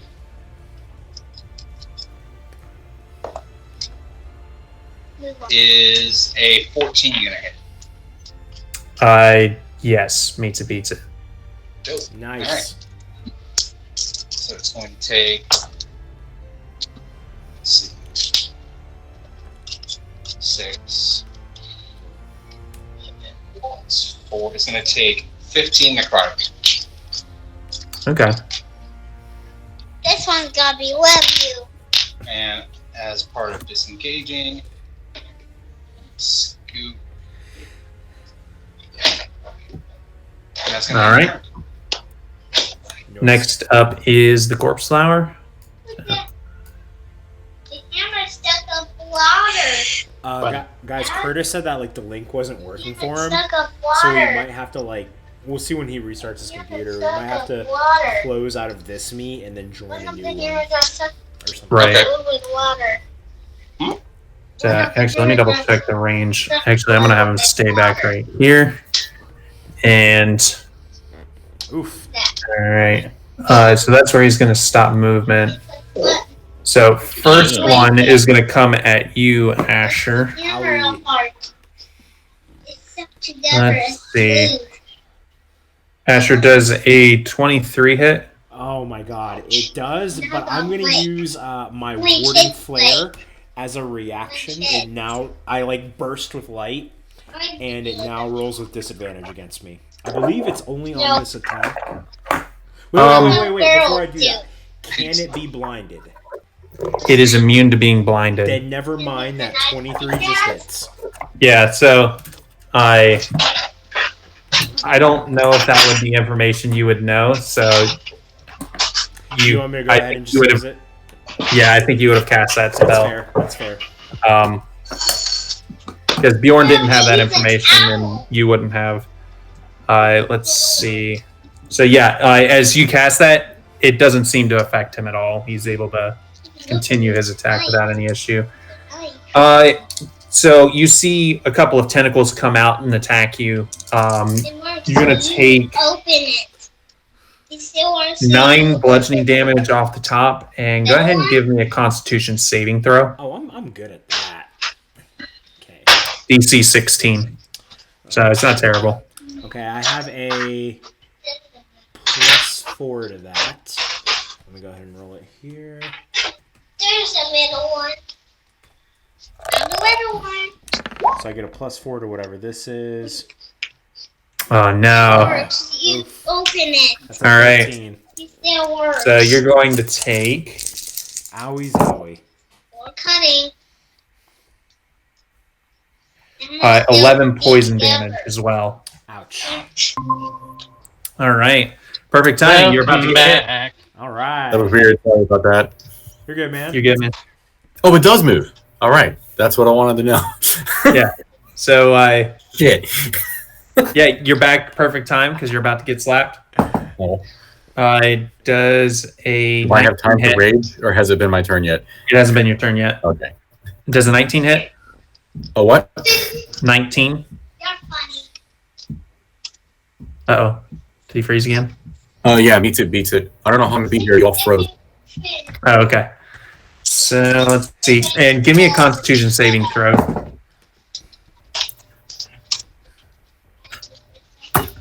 And you're going to take 8 bludgeoning damage. I got a 25 for the con save. All right, you're fine. So just the 8 bludgeoning. And then, let me see. Almost cut it. Yeah, I'm going to just go ahead and do one more instead. So, Jerry. Hang on, that's cocked. This one doesn't work. Ooh. Does a 22 hit? Yeah, I'm gonna use Uncanny Dodge. Okay. So, that is going to be 12 bludgeoning. And go ahead and give me a Constitution saving throw. And that's for poison, right?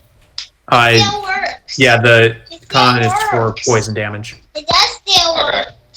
So I have an advantage against poison. Okay, cool. It does still works. It still works. Alright, good job, Gannon. DC 16. 18. Nice. All right. So, yeah, you're good. Good thing I had advantage. The first roll was a 6. Woo. All right. So, that That was will, 8 bludgeoning. yeah, 8 bludgeoning. Or no, 12 bludgeoning, and then half that because you're doing uncanny dodge. 12. Okay, so that makes it 6 damage. It's like it's hammer time. And that is the end of the corpse flower's turn. So it. Oh, hang on, I forgot about its special features. So it's doing. Okay, so let's see. It's gonna do one of those. All right. So as you guys see it kind of settle in after its attacks, you see its stomach start to churn a little bit as all of a sudden more flowers start to appear on it, almost as if it's healing itself. All right, so Bjorn, it's your turn. All right. I'm having a real difficult time hearing you guys, so I don't know how long I'll even be able to stay connected. But I'm going to move up 1 into melee range. I'm going to bonus action rage, and I'm going to use my 2 attacks to hit it with. Nice. Oh, hang on. One other thing. So you started your turn within the within range of it. So make another Constitution saving throw for me real quick. Oh, that's the wrong system. I have the same one.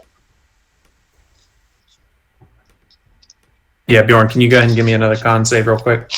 This one's also DC 16. Roll it up. And take it out. I think gross.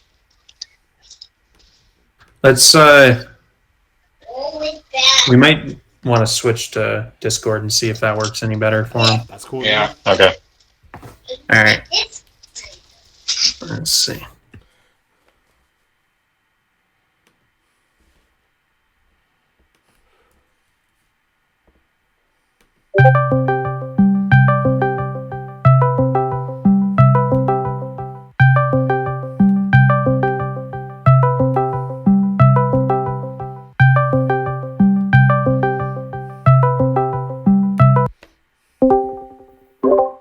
There's Vinny. the way.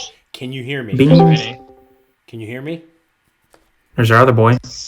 Can you guys hear me? Can you can't hear me? Damn it. Yeah, we can't hear you. Looks like it's the same one too. I Same one. I know.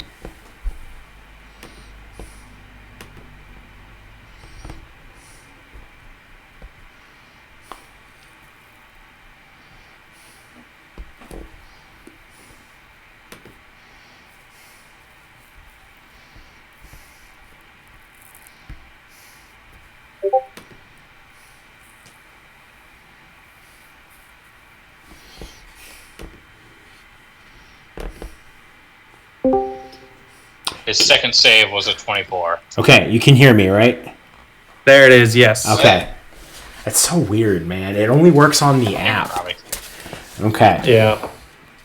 And I don't know if Curtis knows that we're. Oh, he might be restarting his computer. He said his It's- router. Yeah. I feel like that takes just as long. Like when he gets back, he'll see that. Oh, hey, there's a video call on Discord now. Again. Turd. There we go. Durskerd. Durskerd. He's there. Oh man. Hey, Robbie. Oh, you want to share? Yeah. Can you tell me a part of the body? About people. Didn't I do that already? Yeah, it's a different one. Oh, okay. Uvula. How do you spell uvula? U. There's a V in there. Jesus Christ. Durskerd. I wrote. Oh, it's just. It's a dangly thing. I like it. It's UVULA. Okay, Yeah, that's all it is. if you look at the way I my handwriting is, my U and my V look the exact same. So it looks like Then you need better Ula. handwriting. I'm good. Pass. Ula. Ula. All right. Dylan, give me a place. Why is dancing? Why that's Plural. A plural place. Gynecologist's office. Okay. Oh, I should have said pancreas. Damn it. Should I? Okay. Should I cast Moonbeam or summon Flame Elemental? Ooh. That second one sounds pretty cool. Moonbeam's pretty strong though. Yeah, Plus you can move it around with a bonus action. So and then you can use your action to do something else. Nah, I use my action to move Moonbeam. what? Oh, that's because Taylor's like a fucking moon elf. That makes sense. Never Yeah. mind. But it's 2d10 if they fail the con save every turn. Yeah. That's right. Heck? Oh, yeah. Oh, because now? So someone give me an adjective. Moist. Floppy. Okay, I'll use both. That's floppy? Moist and floppy. That's floppy? What? No, that's not floppy. That's Robbie again.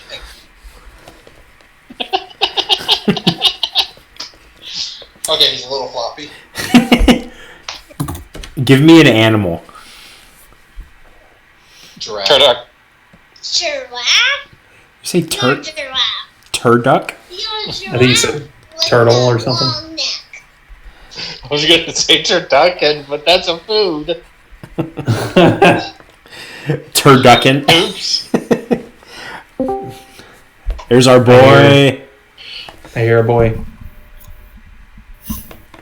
Yeah, boy. That boy. it. Looks like we made it. Guys, is there a reason? Like, if Discord is working, was Discord bad for someone? Is that why we I switched? think it was off of just it? you. I think you were Dylan having a and problem with your Falcon audio were all the having trouble time. with it, so. Oh, It didn't work well for me either. Yeah, because you kept having to switch to this version of Discord instead of the one you always start with. yeah. I mean, if we want to like go back to this, that's cool with me. Okay. Yeah, That's fine. cool. Yeah, I can dig it. So here's a good Stands. Toucan? adjective. Meretricious. It means whorish. I like it. All right. Uh-oh. Looks Officially like Curtis appealing. is frozen again. Oh Jesus. I think it's just his internet. At this point, that's like the only thing that Yeah, makes it's his sense. internet now. It'd be like So that. it doesn't matter sometimes. where we are. Any more adjectives? I got four more. Next one I need is a type of liquid. Does semen count? Yeah. Fair? Yeah, that's fine. What were you gonna say? I was gonna say ferrofluid. Fair. Oh, nice. What is that? The liquid magnetic metal. Oh, what the hell? I know what that is, but damn. Yeah, that's pretty cool. That would have been interesting. Okay. I always go with like the really gross things. It's fucking up here too. WTF? My router's messed up. I believe you. I don't know if he can hear us. I'm gonna see if he can like. Again, Falcon, don't you stream from your phone? Yeah, I'm on my phone. Okay. I gotta say, man, like your video quality on your phone is really good on my end. Right? It's nice. What kind of phone are you using? It is a Galaxy 10. Yeah, S10. Oh, nice. Okay. I I think that's what Taylor the only has. issue is I have to jump off the Wi-Fi because for whatever reason the Wi-Fi isn't steady. It's just the straight wireless. Okay. That makes sense. All right, our boy's saying something. Come here. Looking at football. Boy And typing. it's taking him a long time to say. Again, it's the Washington-based. Watch it be like 2 words. Sporty people. He types for like 10 minutes and just 1 or 2 words. Need that hammer. K. Want that hammer? Go.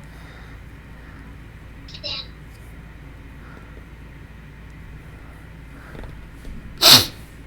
I gotta try out that Mayhem game. Dude, it is super fun, man. I got like all the expansions. I have like 12 decks total. Literally, we've played it every single day, dude. Okay. Nice. Like, it is just super fun and easy too. Like, it's not complicated. Yeah. There's this one game that my buddy was telling me about that I really want to try out. It's called Eco. Let me actually grab the website for it. Do you need another adjective? Yeah, I need a plural noun. Right here? You're a plural noun.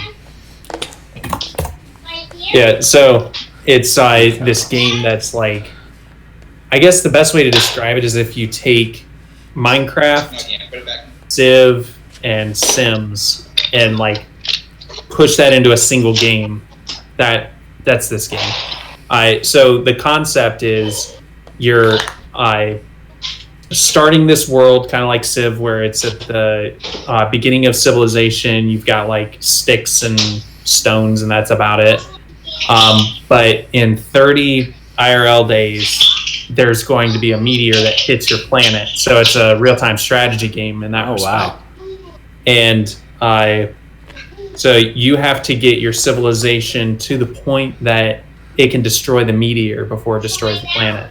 Oh, wow. And what's great though is it's an online game, so you can collaborate with a bunch of people and all work together. You form a government, you write your own constitution, you make your own laws, stuff like that, and everybody gets assigned a job that they do. Cool. So you can have a woodworker, you can have a mason, stuff like that. Where it really goes off the rails though is like the lawmaking gets kind of intense. It's a very well thought out system, but you can set up these like lightning votes where it'll only show up for like 3 seconds and go away. And one of the guys took advantage of it and messaged everybody except for one person and said, "Hey, look out for a vote. It's only going to be up for 3 seconds." So they all see it. They all hit accept. And the one guy didn't see it. And he's still trying to figure out why he's being taxed 33% on all of his transactions.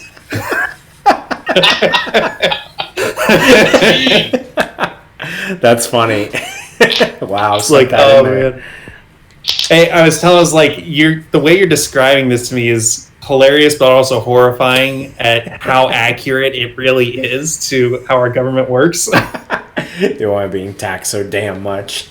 Oh Lord, that's funny. But yeah, anyway, so yeah, Bjorn passed his save, so you can continue with whatever you were doing because I didn't hear anything after that. I'm gonna bonus action rage, and I'm going to use my attack and my extra attack that I have now. All right. Oh, nice. The first is a 24 to hit. I'd say that hits. Meets it, beats it. All right.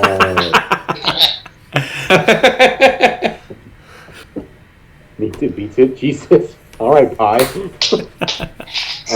That is 9 slashing damage. Okay, cool. I like it.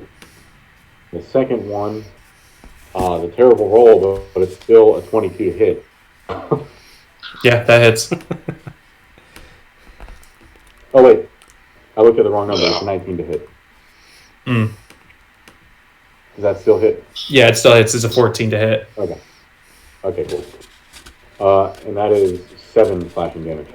Okay. At which point, I should have done this the first... Oh, wait. Do we have advantage on this? Was Moonbeam cast on it? Not yet. I haven't gone Not yet. yet?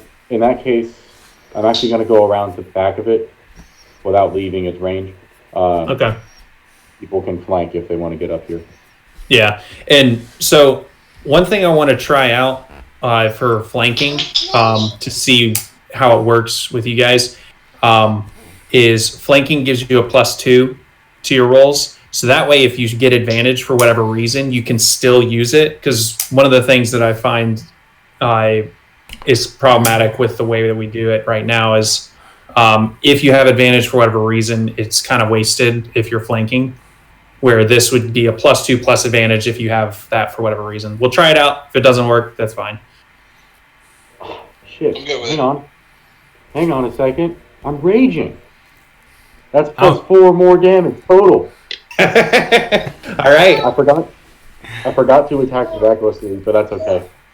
Okay. So yeah, you're in position now. And Before is there that, anything else you're doing? I'm gonna... I don't really know what it takes to activate the expression on the shield. I'm gonna assume it's a free action because it's just for flavor. So I'm gonna Right. select ingredients. It's gonna be like, ah. Okay, I can dig it. I like it. All right. Next up is Rill. Alright, so Fairy Fire is what'll give you advantage against the creature, but it doesn't do damage. Moonbeam does damage, but doesn't give you advantage. Take the damage. Damage? Yeah. Alright. So it needs to make a Constitution 14 save. Constitution 14. All right. Let's see. What is his stats? Oh, that's his highest stat. Oh boy. It's okay. He rolled really bad, so he failed. Yay! Nice. Hold on, I'm trying to make a circle. All your base R belong to us. Alright? I make a circle. I think you hold Alt. Yeah, you just hold Alt whenever you're drawing a square, and it'll make a circle. Okay. So it's a 5-foot radius. You get armor. Want armor? Me. Give me armor. No. More armor. More.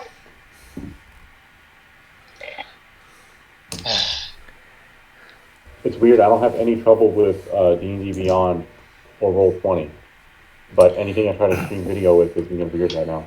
Yeah, streaming takes Yeah. up like a lot of your bandwidth. Yeah. Yeah. It's like we tell our kids, like, you know, if you're at home, you don't need to turn your camera on. Right. I miss having fiber. That is 13 radiant damage. Tasty. If it All fails. right. Yeah, it failed, so it's going to take that. And it is now tentacly. Yum. Isn't that how it started? It's oozy, That's gross. I guess. It's like Stop. You're just making it more gross. Either way, Asher is loving it. Yeah, I'm having a good time. Frozen? juicy. Asher loves a lot of things. We were playing with Taylor and Maggie, and I was DMing, and I said whatever they were fighting, I was like, it's juicy now, and both Taylor and Maggie are like, what? What are you talking about? Yeah. And I was like, oh, that's right. Man, it seems like such a common term, too. Step Just back, us. and that's my turn. All right. Next up is Asher. Okay. Get in there, boy. Back up in there. All right, so am I... Like, with its tentacles, does it reach still 5 feet, or is it 10 feet? It's 10 It's feet. gotta be 10 because it hit me from there. Dang, so if I move back, that's an attack of opportunity. Might as well move forward so I get advantage. All right. And, oh, you want me to move forward? Okay. Yeah. Let's see. It did take about half my health out with that one fucking hit. I'm going to try and, like, just fucking end this dude right here. So I have 3rd level spell slots right now.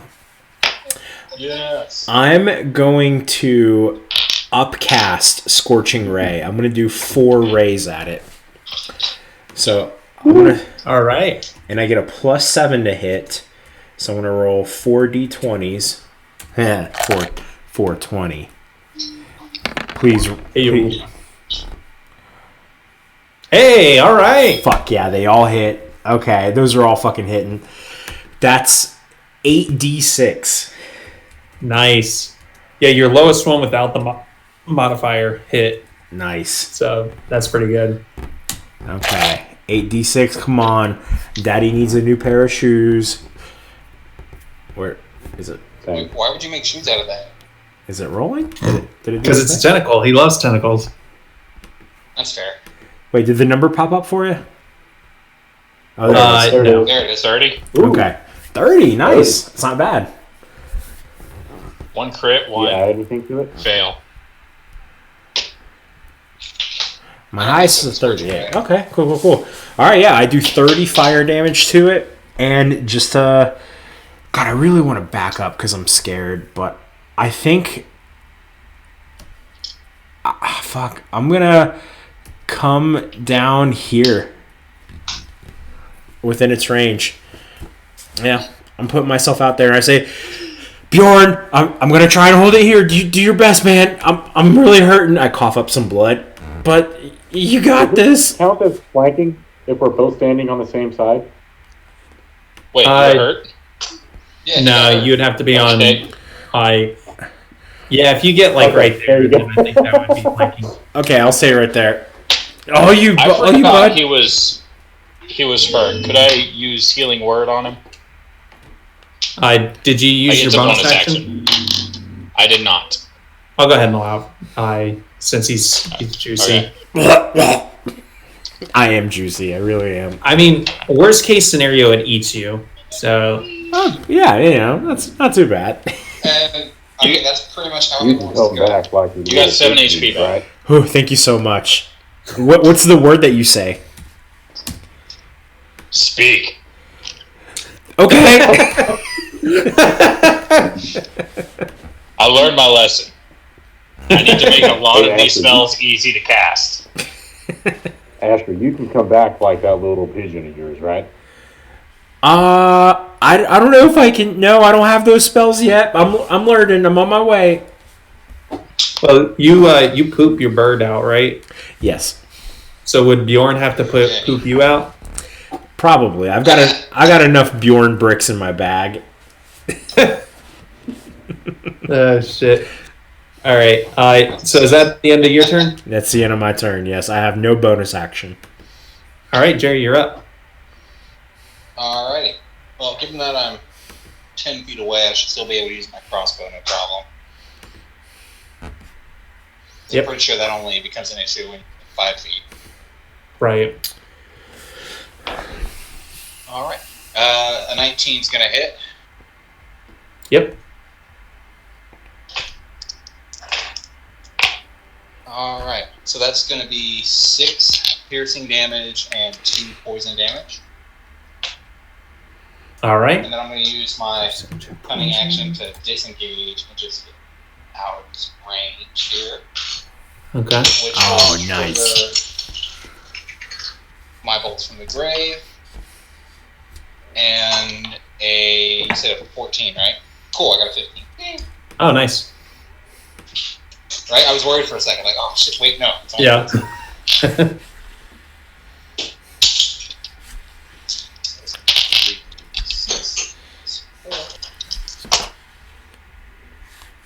The music's not too loud, right? Nah.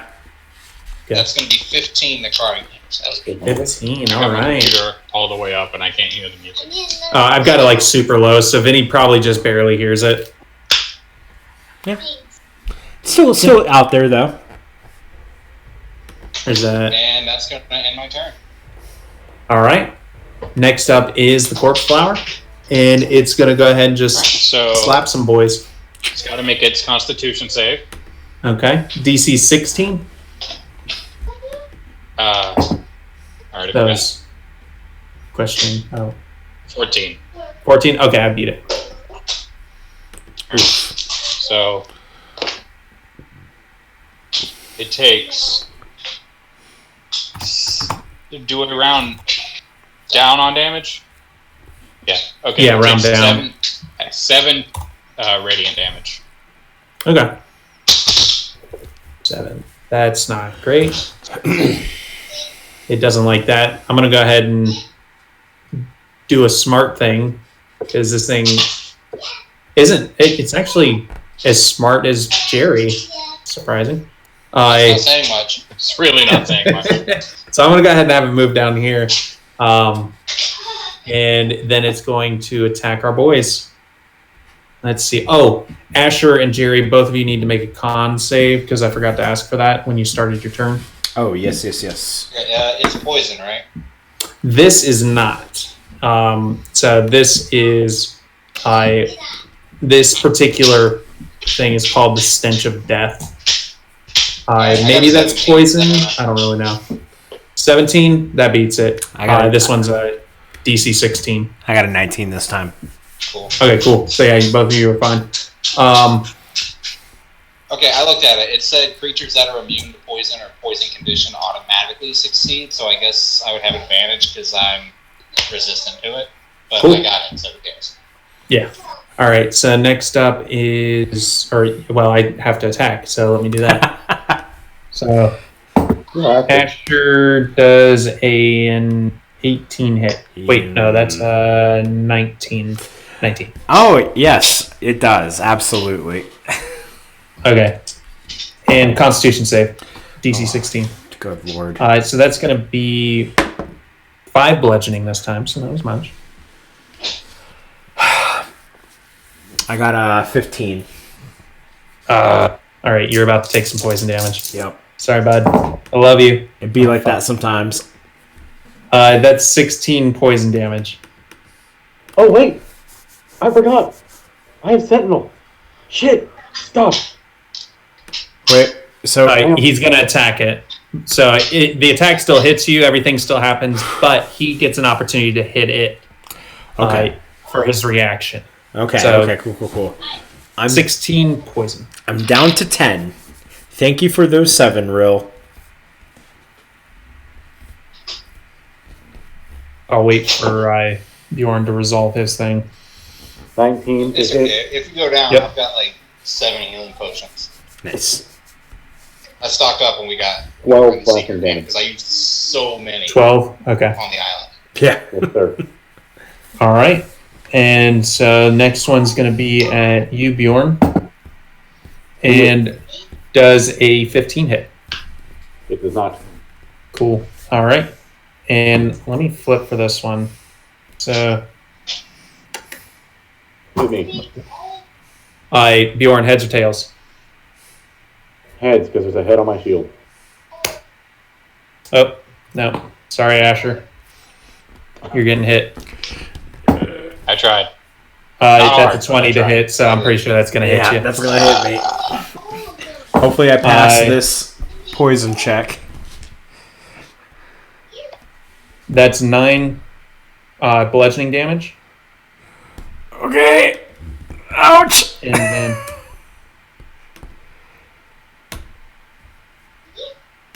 DC 16. Okay, I'm gonna roll this one in the chat. All right. What's your plus to this? It is +4, I believe. Constitution save, yeah, Okay. +4. Like, You have a lot of con, and you've been the one to get hit the most with this. yeah, dude, it's fucking wild. Wait, your save is +4? Yeah. Yeah. Because didn't you say your con is higher than mine? Yeah, my con is 18. He might not be proficient in it, though. I am Oh, not. that's all. Oh, no. Oh, it was almost on that 19. Oof. Okay, so I'm not going to roll for this because it's 46, and you only have 1 hit point. I'm down. You're down. As soon as you hit the ground, that activates a feature of this thing where you're swallowed. Get me out of here. So you are down, and you are in the stomach of this thing. At the beginning of your turn, I will deal damage. Hopefully, it's not more than half of your health. Yeah. Hopefully. What is half of your health? 22. Okay. Cool. Yeah, so It's juicy, I know that much. that will end its turn. And up next is Bjorn. Oh, God. All right, well, I guess... Can I see Asher in there? You can see him. No, because this thing's like it's a bunch of vines and stuff, so it's not see through. It's like Venusaur. God, I was gonna use my bonus action to give him a healing potion, but I guess I just need to kill this thing. So it's just gonna die. I'm still raging. There's no Asher here to fight with me, so I guess I'm gonna reckless rage and fuck this bitch up. Probably don't even need to do this. Oh, well, it's a good thing I did, actually. Okay, well, I'll stick with the first roll, because I don't like the nat 1 that I got on the second roll.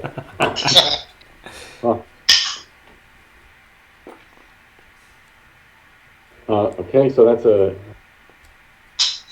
I'm sorry, I got the wrong thing pulled up. I'm terrible, I know. That's a 17 to hit. 17 hits. Yep. Oh, thank fuck. Yeah. Fuck, a 1 on the damage. Oh, wait, don't I have... Oh, no, I think that's next level, where I get the brutal critical or whatever. Shit. I rolled a 1 on the damage die. So that's Wait. slashing damage. Don't you have a fighting style where you reroll 1s and 2s? Is that not a barbarian thing? I don't think he took that That's a one. thing I get at, like, level 6. Savage Attacker, I think is what it's called. I'm so close to it. Yeah, you're thinking of a fighter. Fighters get that. Let me roll my second one. Ooh, well, that already hit. So let's see if I crit.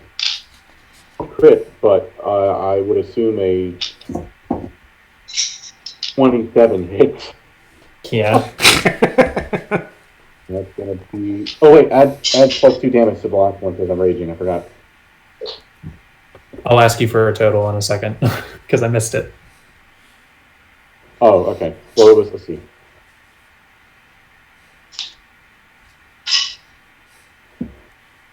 It's a total for the whole turn of 20 slashing damage. 20? Okay. And then... God, I was going to save him. Ugh. No, I can't do anything else. Son of a bitch. All right. Rill, you're up. What is the save they have to make because they're close to it? Constitution. Oh, yeah, Bjorn, did you just start your turn? Did Yeah. I? Yeah, I did. Can you give me a I'll Constitution give you a save? roll. Yep. What am I? Plus... Yeah, okay. DC 16. You can do it. It's not, it wasn't meant to be hard. Apparently it is. 19. Yeah. It's not hard with +6, I'll tell you that. All right. Yeah, so Rill, what you got? Alright, so I'm going to cast Guiding Bolt. Yes. It is a 19 to hit. All right, that hits.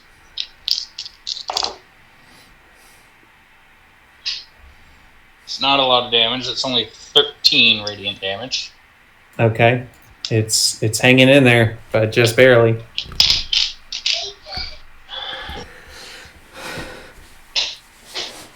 Can you do anything else? Um, Can he heal me? Since I'm down? I think I have to see line you. of sight on you. Yeah, you're not visible right now. Ah.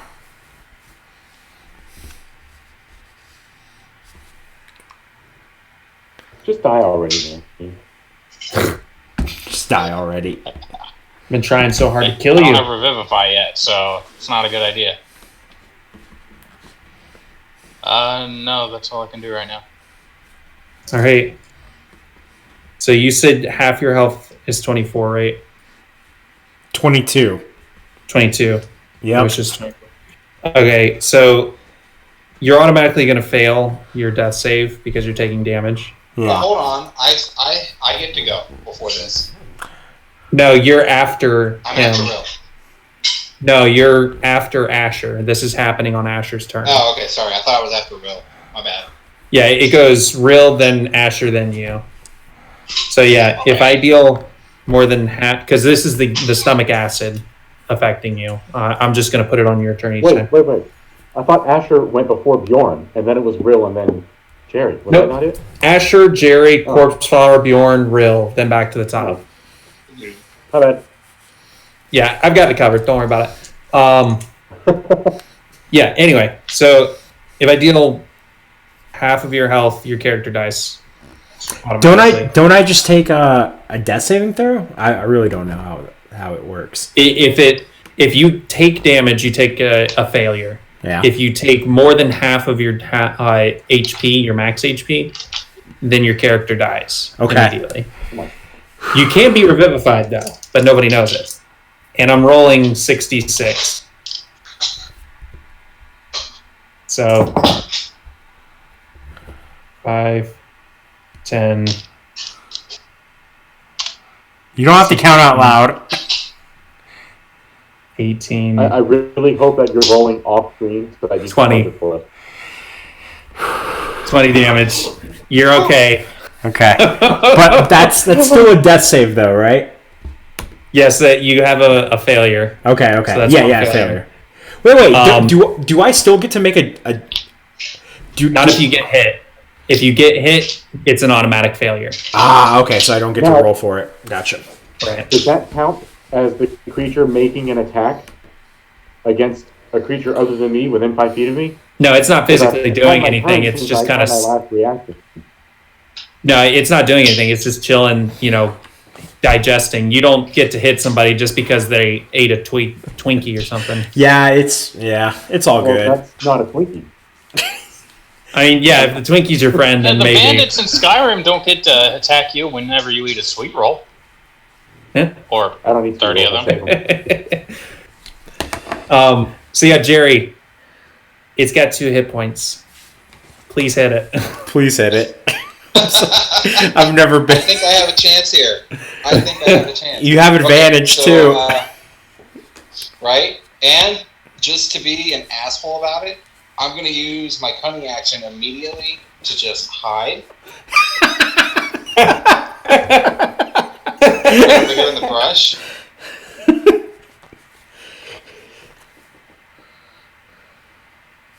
And that triggers Bolts from the Grave. And a 15 hits, Yep. right? Because you said it was 14. Yes. And that's 3d6 plus 4. All right. So I just disappear into the brush, and purple drop laser shoots out, and it vaporizes him. Nice. At which point I shit. run over and shove a healing potion down Ash's throat, then take it out, realize I forgot to uncork it, and then do it again with an uncork. How much do I heal from that? I could use Spare the Dialing. Dialing. Then I have a whole bunch of healing spells. Spare people from having from the cork, you get nothing, but Was it I 2? have 3 different actual healing spells right now. Can we just call that spell speed dial since it's spare the dialing? I like it. I would leave the call. get because 7 it's so HP bad that back I'm from afraid I that. won't be able to get back on.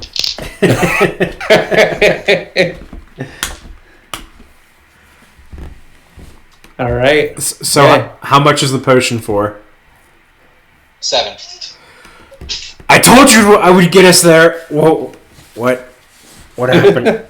Why am I covered in tentacles, but in a bad way?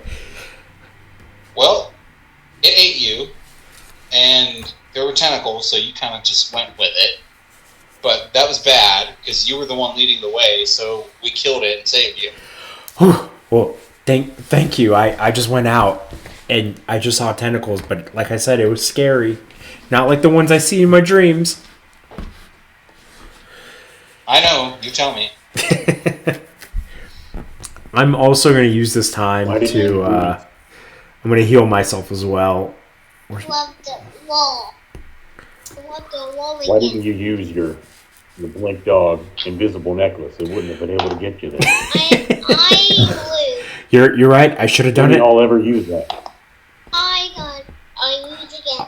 While this is happening, I'm using the remaining time on my moonbeam to check the path for anything. Oh, yeah, just like... zzz. Yeah, you just Yeah, ray everything. I got 9. 120-foot range. So Yeah, buddy. And Roll I'm gonna everything. saw off one of the tentacles and just sneak it into Asher's stuff. Thank you. He'll need it for later. Okay, hell yeah. I heal 19. I do a 3rd level Cure Wounds. I got 16. Okay. All right, guys. I think we're almost there. It's just down this way. All right. All right. So- Are we gonna stop for the night? Is it the middle of the day? I can't tell time. 10. Well, Asher, give me an investigation check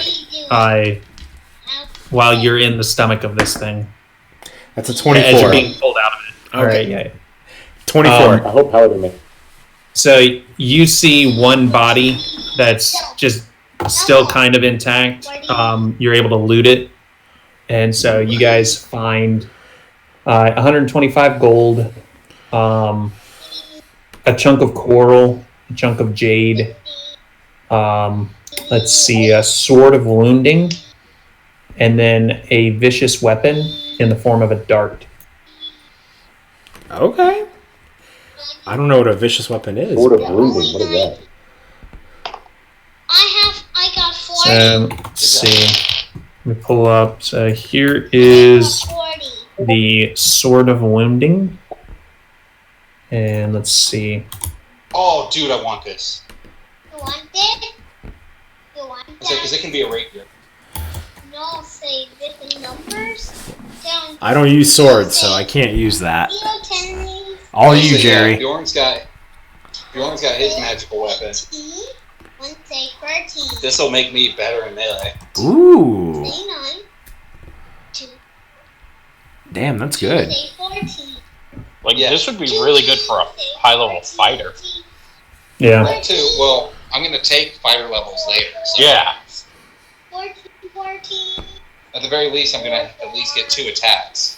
Like the more you hurt it with this weapon, the more damage you do. That's mean. Like, Whoa, that's pretty cool. Yeah. So the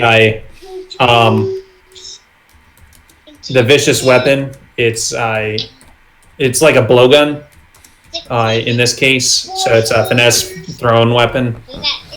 The special thing about it is when you Yeah, roll a that's 20 also on your a- attack, the target takes an extra 7 damage of the weapon's type. 4 Nice. 4 4s. So Like it's pretty good if you get a nat 20. You, what you like? Yeah. Right? Holy What shit. you like that? Wow. Just a dart? Jerry, that's all you. I can't throw. I can't throw for shit. We're blowing. Yeah, no. Be right back. Looks like you found all kinds of cool stuff for me in there. Thanks, bro. It's been a while since we found something I could really use too. Hey, you saved me, so you deserve it. Can I hide my 125 gold? I'm so poor. Dude, I'll let you have the gold. I don't care. Okay, thank you. You don't even owe me for the. I shouldn't have said that out loud. All right. So yeah, you guys go ahead So and is it a vicious blowgun or is it a vicious dart? 'Cause It's it's got both. it's a vicious dart. I'm just gonna make it work like a blowgun, so that way you don't have to like constantly, or it's not a one-time use basically, because that would suck. So it would be the blowgun, right? Yeah. Yeah. Get to this one. I win! And you can Nice. just I win! tinker little I darts. super win! Yeah, I mean, that'll be easy. I got a super winner. Good job, Yana. I'm so proud of you. I got 20. You got 20s. Good job. You rolled until you got them. Good job. Super winner. That's effectively how you play. Yeah, buddy. Yeah, he's a super winner. Well, so you guys go ahead and hunker down for the night. Nothing else happens. So you get your full rest, long rest, and Can I spend an hour to get my nurse back? Yes. I am on. Which nurse is this? Are we on like 8? Yes, this is number 8. Okay. Yeah, keep good. track of that. I want to make still sure we got- know how many I've you've still got had. jackets to get through 10, but we just killed a bunch of snakes, so I can make 5 more snake jackets. Ooh, There we go. snake leather. You're a snake. All right. I mean, the previous jackets were venomous snake leather. Yeah. So they were a little cooler. These ones aren't going to be as cool, but they'll still be pretty sick. Yeah, these Wait, we're making these are snake orgy jackets? snake leather. Yeah. And they'll come with, well, they'll fit better for these, for Asher's crows, since they're orgy snakes. There we go.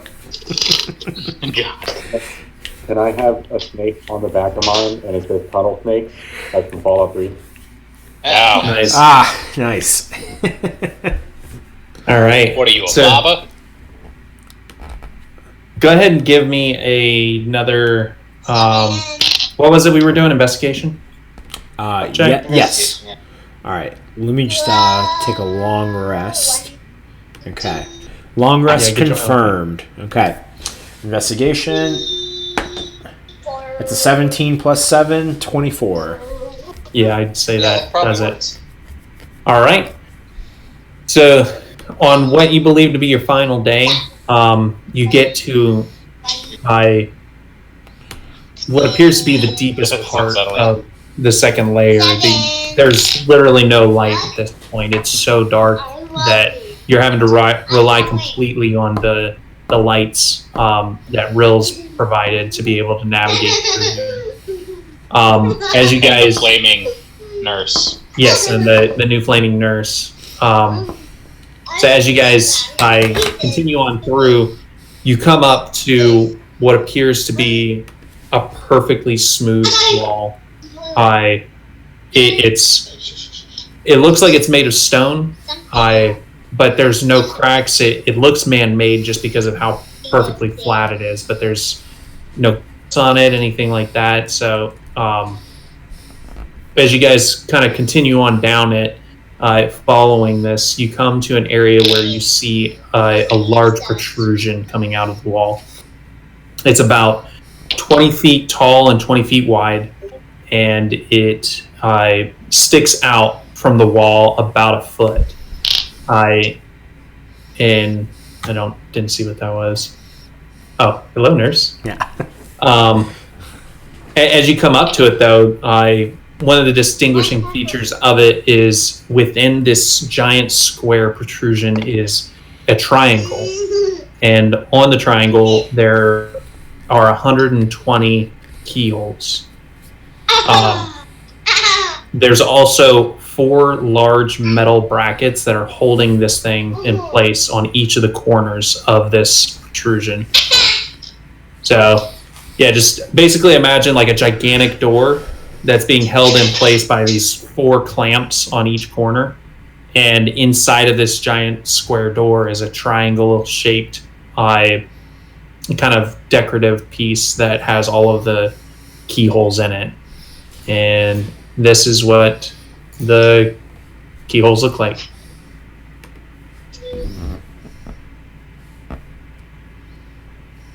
So as you kind of look around, Rill and Asher, can you guys give me some intelligence-based roll, whether it's Arcana, if it's Investigation, doesn't matter what it is. If it's intelligence and you're proficient at it, go ahead and roll. Okay, that is religion, investigation, history, and arcana. That is all of them. Okay. Do you want me to tell you which one I'm choosing? Yeah. Tell me what you're choosing and how you're using it in this particular case. I think. So you come up to this door that, like, you know, you've recognized this from the journal, and so I'm having you do a investigation check. I guess in this case, because I haven't seen this before except for in the journal, I guess this would be history to see like what I can recall from the journal. Okay, cool. I can dig it. Oh, I rolled a 16 plus 7, 23. Nice. And so when you guys are looking around, you happen to notice on the door, surrounding the door, there are the same 6 characters repeated all the way around the door.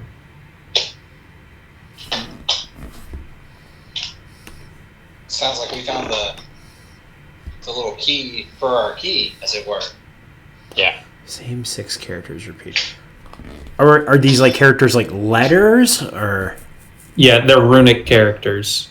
So they're written in some language. It doesn't matter which you choose. Okay. Cool. The cipher for the thing. A cipher. That's a word I couldn't think of. Yeah. Yeah, cipher. Pick a language that Rill doesn't speak. I'd say Giant? each character is a different language, but they're all languages that you guys know. Okay. One of them Rill doesn't know, but the Asher knows it. So he's going to keep that as a secret. Oh, I'm already. Okay. So in the journal, I like make a note. I like sketch out these symbols in the journal so I can like have them saved for later. Okay, you just committed to actually drawing those IRL and sending that to us. Okay. I'm gonna put it in my campaign notebook. All right, cool. So yeah, you gotta draw Andy. 6 letters. Okay. Here's the second one. 6 different shapes. Yes, perfect. Curtis, don't judge my art skills. They're on display for everyone to see. I don't judge people's art skills unless they claim to be really good artists. Oh, I Vinny, don't. are you a really good artist? No, absolutely not. No. Okay. All right. So we get these symbols. Can we see how it lines up with the symbols on the key? Yeah. So as you take a look at it, you can see that one of the inscriptions on the key actually starts with one of the letters that is in that group of 6. So that's kind of like the indication of like this is the key to start with for the cipher to try and decode what it says.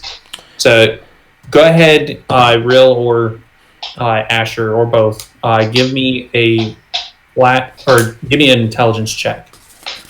Okay, just add my int.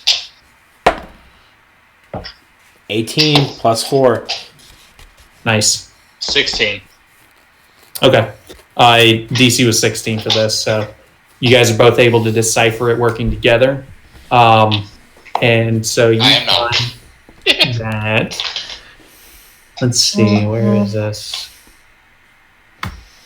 So the first key that you guys look at, and you guys can identify it however you want, if you want to give it a number or a name or whatever. The first one, when you read it, it says 5 from the right with 3 in between. The second key says 5 from the left with 3 in between.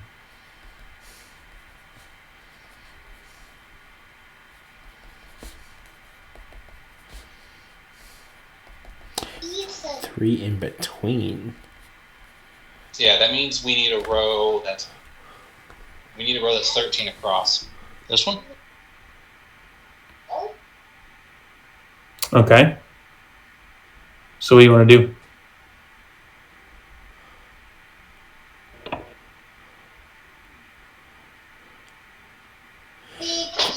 So 5 from the right. So we have the row. All right. and you have the keyhole. Yeah. So it's got to be one of these three in the center, right? 1, 2, 3. It's saying with 3 in between, so it might be the 5 from the right and the 5 from the left. Right, Yeah, and we have those 2 two keys, holes. right? Yeah, I have 2 keys. Okay, so Oh, okay, cool. yeah, put 1 5 from the right and 1 5 from the left. So basically leave those 3 out. And I put them up here so that way you can tell me like which one you're using for what. Okay, yeah, so key A, 1, 2, 3, 4, Oh. 5 goes right here. And key B will go right. Okay. So you guys go ahead and put those in and turn the keys. Yeah. Yeah, I guess All we right. can turn it. That makes sense. Yeah, so as you do that, you turn That's the keys. awesome, You Dan. I have see no idea what it is. the clamps on the bottom 2 corners of the door retract. The top 2 remain. Oh. Let's consult the key again. How do any of the other symbols line up to mean anything else? No. So we need 2 more keys. Guys, I don't think that the key is the friends we made along the way. Let's see. I wonder if we put them on the bottom row and we have 5 to the left, 5 keyholes to the left, we mean going to the 6th keyhole, and then the same to the right. So it's simply the 6th keyhole, but you have 5 on either side and you still have 3 in between. I wonder if that would get the top ones. I don't know. Well, if we take the keys out, do those clamps go back down? No. So you've retracted them. The clamps are still Okay. Do we released. see are there any other inscriptions on there that match the symbols that are around it? Like any other keys we could see? Nope. Okay. Oh, I'm gonna knock. Why not? You're gonna what? I'm gonna knock. Why not? Good idea. When you go up and knock, nothing seems to happen. It's unfortunate. Can I Seems to happen. do some kind of Arcana check to see if there's like a magical type of thing hidden, like a secret writing or like something that might be highlighted by magic, something like that, you know? Give me what kind of roll were you gonna do? I was gonna say Arcana, see if there's some kind of magic thing going on here, or something hidden by magical means somehow. Sure, go ahead. 7. That's a 12. Okay. Let me see what I have for. Oh, that's actually the DC for that. Nice. So yeah, as you're taking a look, you can tell that like the cipher that you have matches with the hints that you were given. So these are the only hints that are associated to this door. Period. So these are the only keys that are associated to this door. So you can deduce that All right, so there are 2 other holes that these keys are supposed to go into. We should try what I was saying. yeah, We could do because if you start in peg number 1 and you move 5 to the left, you'll end up at peg number 6. On the bottom row, you'll have 3 in between. Oh, You'll I move 5 spaces. I didn't get what you were saying. Okay. yeah, those 2 down there. Sure. Those 2. All right, which one are you doing first? And if that doesn't work, I'm just gonna run my hand over the top of the door sill to see if there's a key there. Smart. Okay. Yeah, I'll let's do the left one, if that's cool. try what Curtis said. Yeah. All right, which one are you doing first? Left to right, right? This one here? Okay. As you put the key in and you turn it, all of a sudden you hear a click, and then you hear this sound of metal scraping against stone that appears to be coming from behind the door. Okay, so we should turn the other one, right? Yeah. So you want to go ahead and turn the other one? Go for it. All right. Sure. As you turn the other key, again, neither of the latches release, but you hear this loud sound of metal scraping against stone. It appears to be coming from behind the door. Keys. Hmm. I'll Okay. roll an investigation check and see if I can determine the form of the trap. I know it. It's along the outer edges. Why don't we try that? Because they're still 17 tall or 15 tall or whatever, right? Maybe not the complete outside edge, but we're treating it as if the rows can only go horizontally, not diagonally. Or straight up and down. Well, I guess they can't go straight up and down. But So, That well, makes sense. you were going to make a investigation? Yeah. It wasn't great. I only got a 12. Okay. So that's good enough to get part of this. Let's see.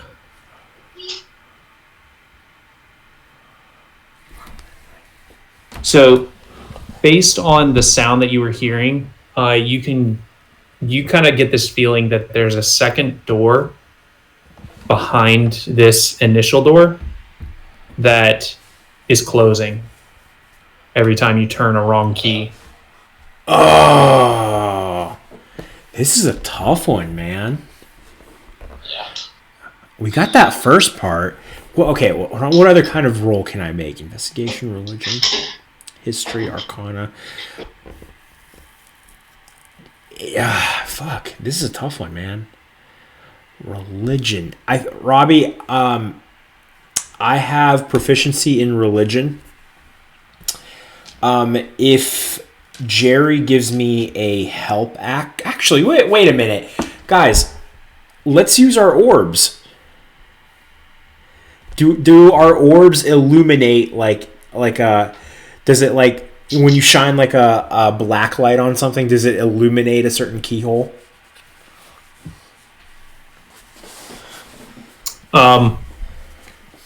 When you go to show the light on the keyholes, they just light up. You can see them better, but Okay. there's nothing that indicates the difference between the good and the bad. What is the game?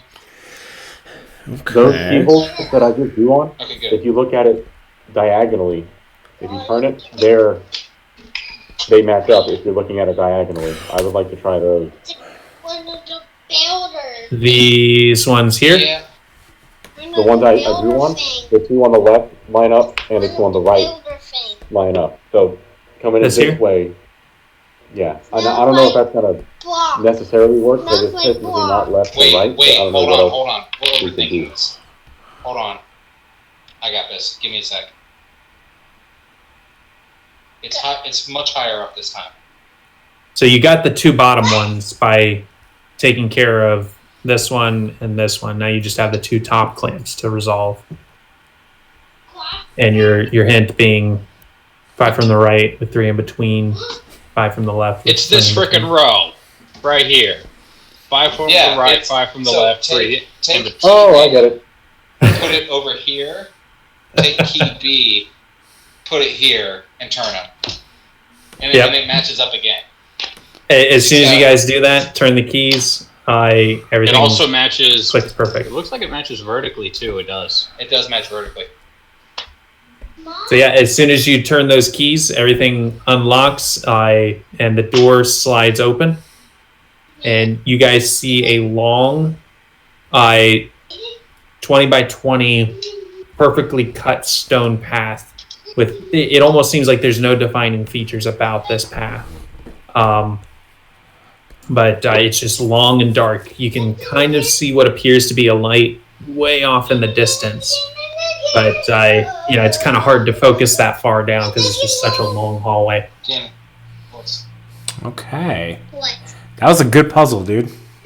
You solved my key puzzle. Like I say, if we couldn't figure something out, I was going to roll investigation to see if the two keys that we knew were right if there was like more wear on the keyholes, keys going in and out. I actually have that written down. If you had done an investigation check, that was one of the clues I would give you. Is there's a couple of keyholes that have more wear on them. Ah. Nice. Because that's probably all Jerry would have been smart enough to think of. All right. So I head in. Tally ho! So yeah, you guys start heading down the path. Is it lit at all, or is it still super dark? He said there Perfectly was a black. light. Okay. There's like no light at all. Yeah, there's a light somewhere. Yeah, like way down in the distance. Right, This is so- an incredibly long hallway. So as you guys continue on down, you carry on for what seems like about 20 minutes before the light starts to kind of Uh-oh. shine a little bit more. As you come out, We did. you No, find I- you guys I are standing in an open area with a forest in front of you and perfectly smooth walls on either side of you and a giant door open. We did it. There's still a forest in this room with smooth walls. There's a forest ahead of you guys, and you guys have emerged from a opening that has perfectly smooth walls on the left and the right, with a door with 120 keyholes on it that seems to be swung open. So it looks like wait, Jerry, give me an insight check.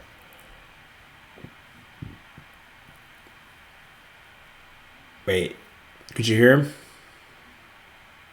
Well, I think Falcon's frozen and he's muted. So once Falcon gets reconnected, we should be able to hear him. Nice. And then still waiting on Curtis to get back in. His internet just does not want to work tonight. Yeah, man, it's rough. You got an adjective for me? A verb? A noun? You want to give me a noun? A noun. Insulin. I don't know why. You did not get back in at all. Waffles. I can hear him. Or was that you, Dylan? Dylan, Yeah, the Dylan. Yeah, that's me. next one I needed was a plural noun, so that's perfect.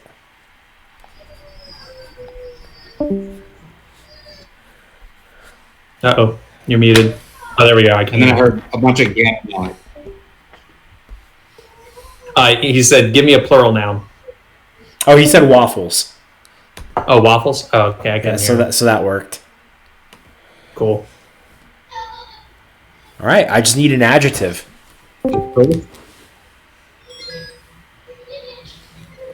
Yeah, Curtis said Discord's not working on his phone either. Is he on Wi-Fi on his phone? Because that's basically going to be the same problem we were having before. Who the heck knows, man? Who the hunk knows? Is Hey, he there he dog? is. All right, I'm back on my computer now. God knows how long this is going to last. Curtis, you can I will see. turn off like your camera, and that'll like loosen up your bandwidth. I've never had this problem before. I stream through Stadia on the regular, entire games. Like, I don't know what's going on. And it's messing up on my phone with 4G, too. So Might just be Yeah, that's weird. Yeah. All right. So it was only Dylan rolling an insight check? Yeah, I was going to have him roll an insight check for us. There we go. Alright, what's happening? Give me an insight check. Jerry? Yep, Jerry. Okay. Oh, is this like a draw thing, which is, for some reason, maybe no? It's vision-based, and you have the eyes of the eagle. Ah. Fair enough. 17. All right. Wait, You- if it's vision-based, am I doing perception? No, this is more of like, it's vision-based, but it's like you putting things together in your mind. Okay. So you come out you see a forest ahead of you, perfectly smooth walls on either side of you, and a giant door with 120 keyholes swung open. And the first thing that comes to your mind is we're right back where we started.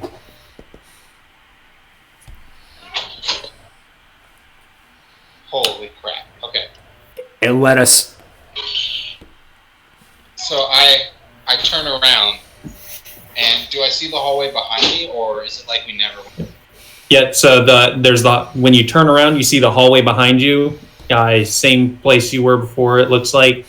And again, you see this, incredibly long hallway with a light that appears to be at the end of it. But it's, so far down, it's hard to really make out. The landscape outside, is it the same as the landscape that was there when we went in? Mm-hmm. Okay, let's see. I'm gonna roll investigation, see if I can find like a path that's different. Actually, hold on. I'm gonna roll investigation to see if I can find what that second door I heard was. The second what? The second door, the one that we heard just behind the open. Yeah. Oh, yeah. The door. When you guys opened the door, you could see that there was like this stone slab that had moved down about 5 feet. So yeah, you could see it. It was kind of like this thing that just kind of slowly closed. So it was still there as well. Oh, okay. When you guys came out. Okay. Then yeah, I'm gonna see if I can find like just a different set of footprints to follow. Like, so we've just come across the same door further down the hallway? Yeah, we're in a loop somehow. Are any of the characters around the door different? Nope, everything's identical. Should we use the keys? Well, I got an 18. See if I can find like a different path. As you kind of look around, you see, this perfectly smooth wall in every direction. It's like this is the only way forward. This is basically the entrance that, from not only what you can tell by looking around, but Asher, you know this as well. That like this is the entrance from all of the research that you guys have done. This is where you need to be. God, I hate the abyss. So we just keep walking? Guess we go again.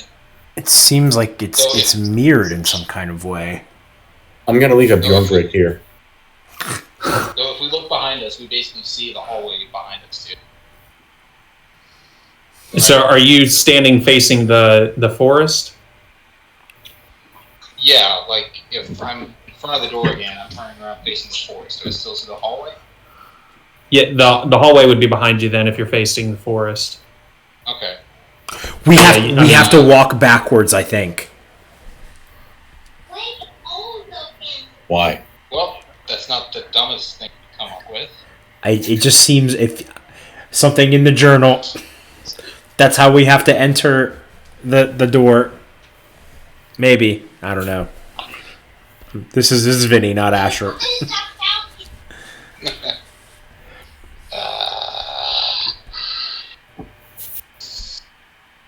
So, Bjorn, you're leaving. Are there any patterns on the floor? Oh, give me a perception check. I'm gonna do one as well, if that's okay. I only get a +4 to it. All right. I don't see anything. Hold on, would I pick up on something? At least would I know to look for something then? If it's perception? I mean, you can do a perception if you'd like. I rolled a 16 on perception. I'm 16. I'm just looking around like. Well, I rolled a dirty 20 with my +8. If it's something Okay. I have to see, I have a 21. Right. So as you guys walk, I'm assuming you guys are going to go through again and, just kind of like look around at the stones based off of what Rill was suggesting and just look at that. So as you follow the pathway again this time, you see that looking at the pattern of the bricks, while the stones and the bricks are of different shapes and patterns for the length of the hallway, there's one that is totally straight and uniformly sized when you get to about halfway down the hallway. So as you're going down, it's about 10 minutes to get all the way through this thing or 20 minutes. So at the 10-minute mark, you see like everything's kind of like, different patterns, shapes, sizes, everything like that. But there's one in the very center of the floor, right at the midpoint, that is perfectly square and uniformly sized. How big is it? I mean, regular sized brick, so, like 4 by 10 inches, 4 by 8 inches, something like that. I thought it was a pull it perfect up square. with spicy earth. Yeah, sure. Go for it. Get some spicy earth on it. All right, I use spicy earth on the brick. I try to pull it up. All right, yeah, you're able to extract it without any issue.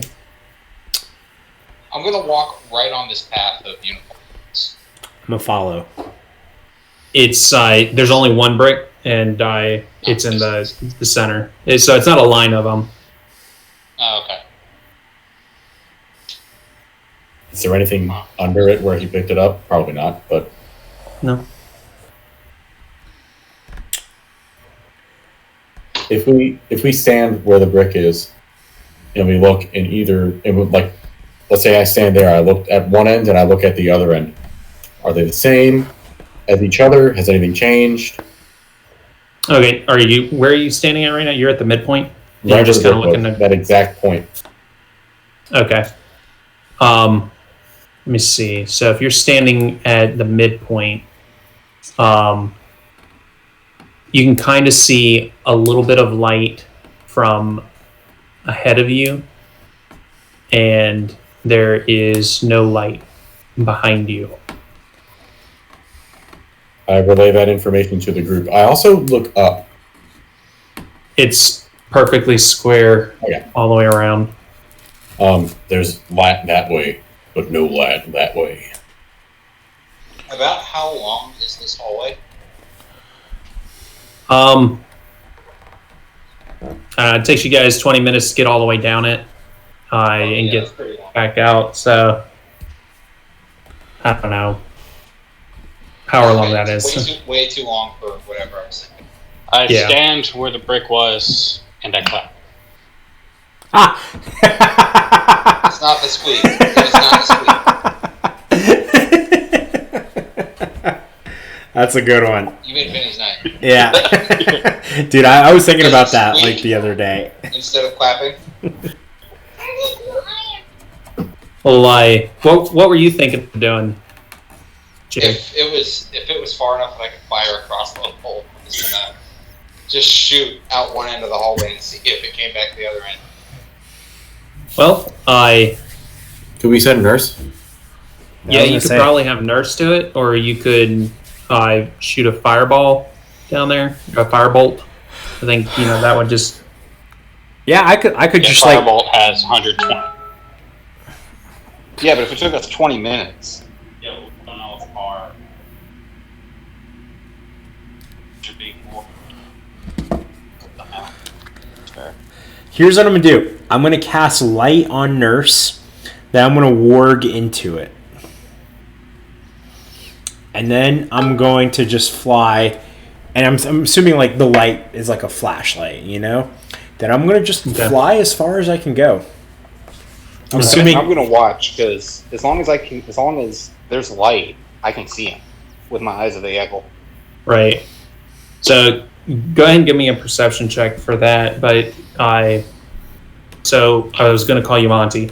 Asher, you warg in and you start flying straight. To you, what you see is you fly into this tunnel, and it doesn't take you 20 minutes. It takes you much less time since you're flying. But a few minutes later, you come flying out and you see everybody down there on the ground in front of you. So you see yourself, Jerry, Bjorn, Rill. What was your perception? 26. Okay. I rolled it. That was twice, actually so. that was actually the number to hit for this. Oh, So Thank you, plus 8. Jerry, as you're watching, when he gets to about what you would imagine be the midpoint, you see like a slight flicker because he was slightly to the right when he was going down, and then all of a sudden you see like this flicker where all of a sudden he's slightly to the left and he's flying right back at you.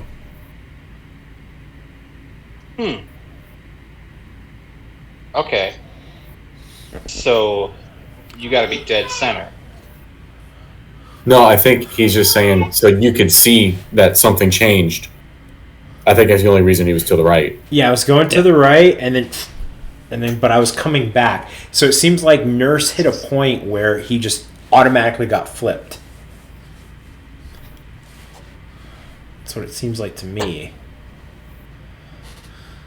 I think we should do this again and leave a breadcrumb trail. I'm dead serious. Who's got rope? Everyone. Okay. A one brick trail. That's gonna be weird. Yeah, you could just crush up some Bjorn bricks and spritz them along the way. Actually, that works. How far does catapult go if he throws it? Catapult goes. I mean, really far. It feels like a waste of a second level spell. Yeah, it is. 60 feet. Ain't worth it. Yeah. Okay. Have Nurse fly down. Have Nurse fly down again, but this time be just a little to the left. Have him dead center.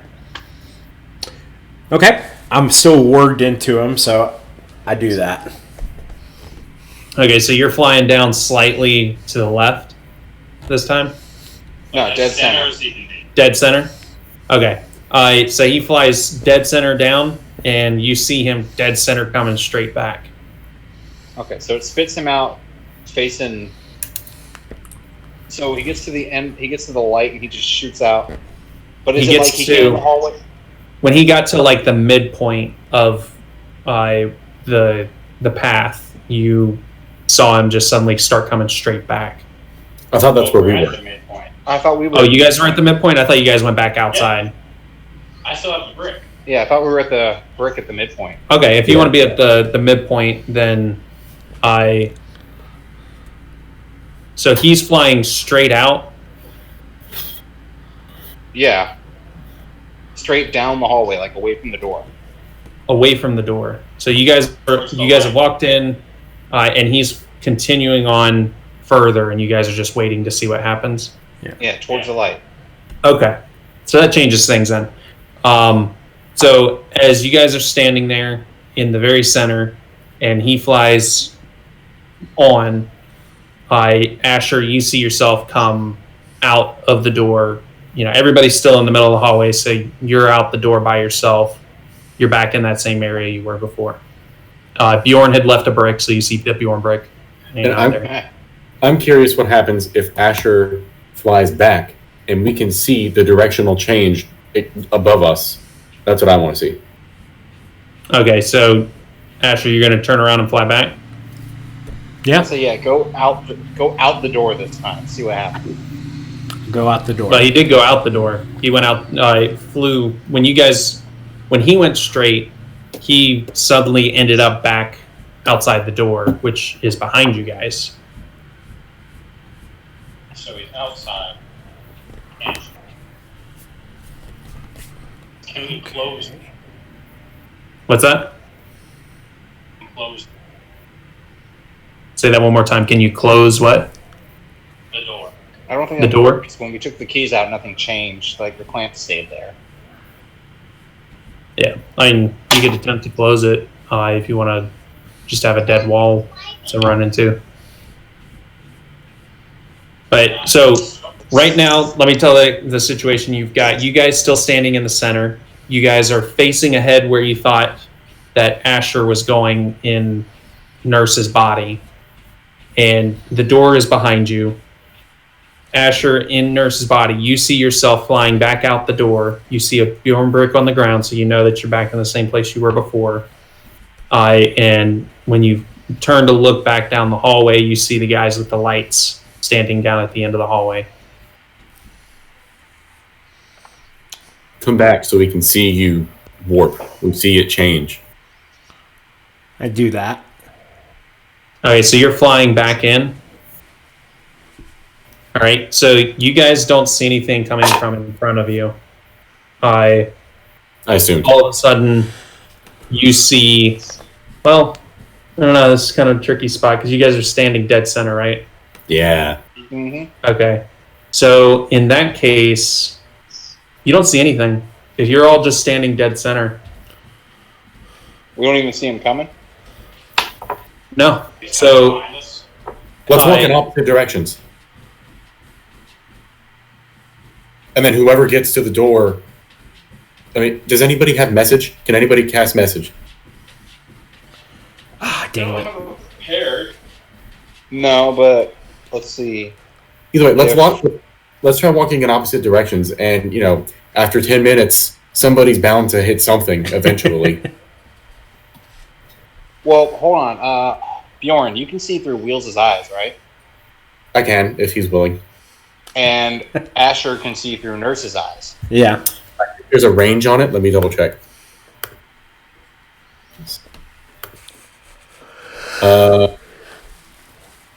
Doesn't show that there's a range on it, and it can work up to an hour. I just need 10 minutes to cast it. I'm good with that. Because if I walk with Wheels and you can see what's going on, and Nurse is going the other way.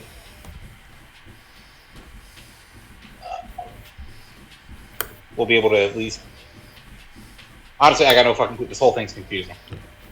I toss. I got turned around with the confusion earlier with Robbie thinking he was still. Because I thought you guys had gone back. So I think it's a good idea to send. And I'm still not turned right back around after that. I think it's a good idea to send. Like the ball to the ground, pick up the ball. Vinny, can you mute your mic while we do that so we can hear? Oh, my bad.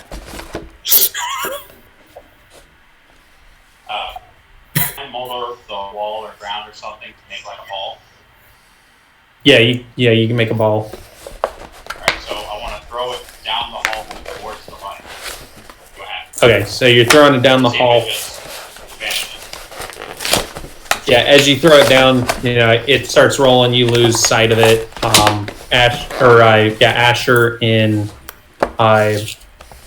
the body of Nurse, you see a ball come rolling out of the front of the door. It comes out the front. Yeah, so he's back outside right now because he just keeps flying and then landing back outside the door. So that results in him, just constantly at the opening of the door. I'm going to just say that, even though he's flying straight all the time. So with that, at some point he's back at the front of the door and he sees a ball roll out of the door. So it comes like from in the hallway out the door. Yes. Rill, turn and throw one the other way. Throw it So- back towards the door. Okay. Throw a ball towards the Okay. Towards the entrance. entrance. Yeah. Where we came in. Okay, so you turn around and you throw a ball back. Are you communicating this at all to Asher to try and get any information from him? Yeah, I'll tell him. Okay. Okay, I get that. So he throws the ball, and Asher, you don't see a ball come out. Where does the ball Bring go? Nurse back here. I bring Nurse back there. Bring Nurse back here. Yep. Have Nurse Also, if we turn can, and fly back towards the door. I was gonna say, if we can, let's mild earth an arrow pointing in that direction where Nice. the ball did not reappear. Right. Yeah, so you've got an arrow pointing in the direction that the ball did not appear from. So, what's going on now? Nurse is doing something? Yeah, instead of trying to fly down the hall, Nurse is going to try and fly out the hall, back out the way we initially came. Okay. just where we threw the ball.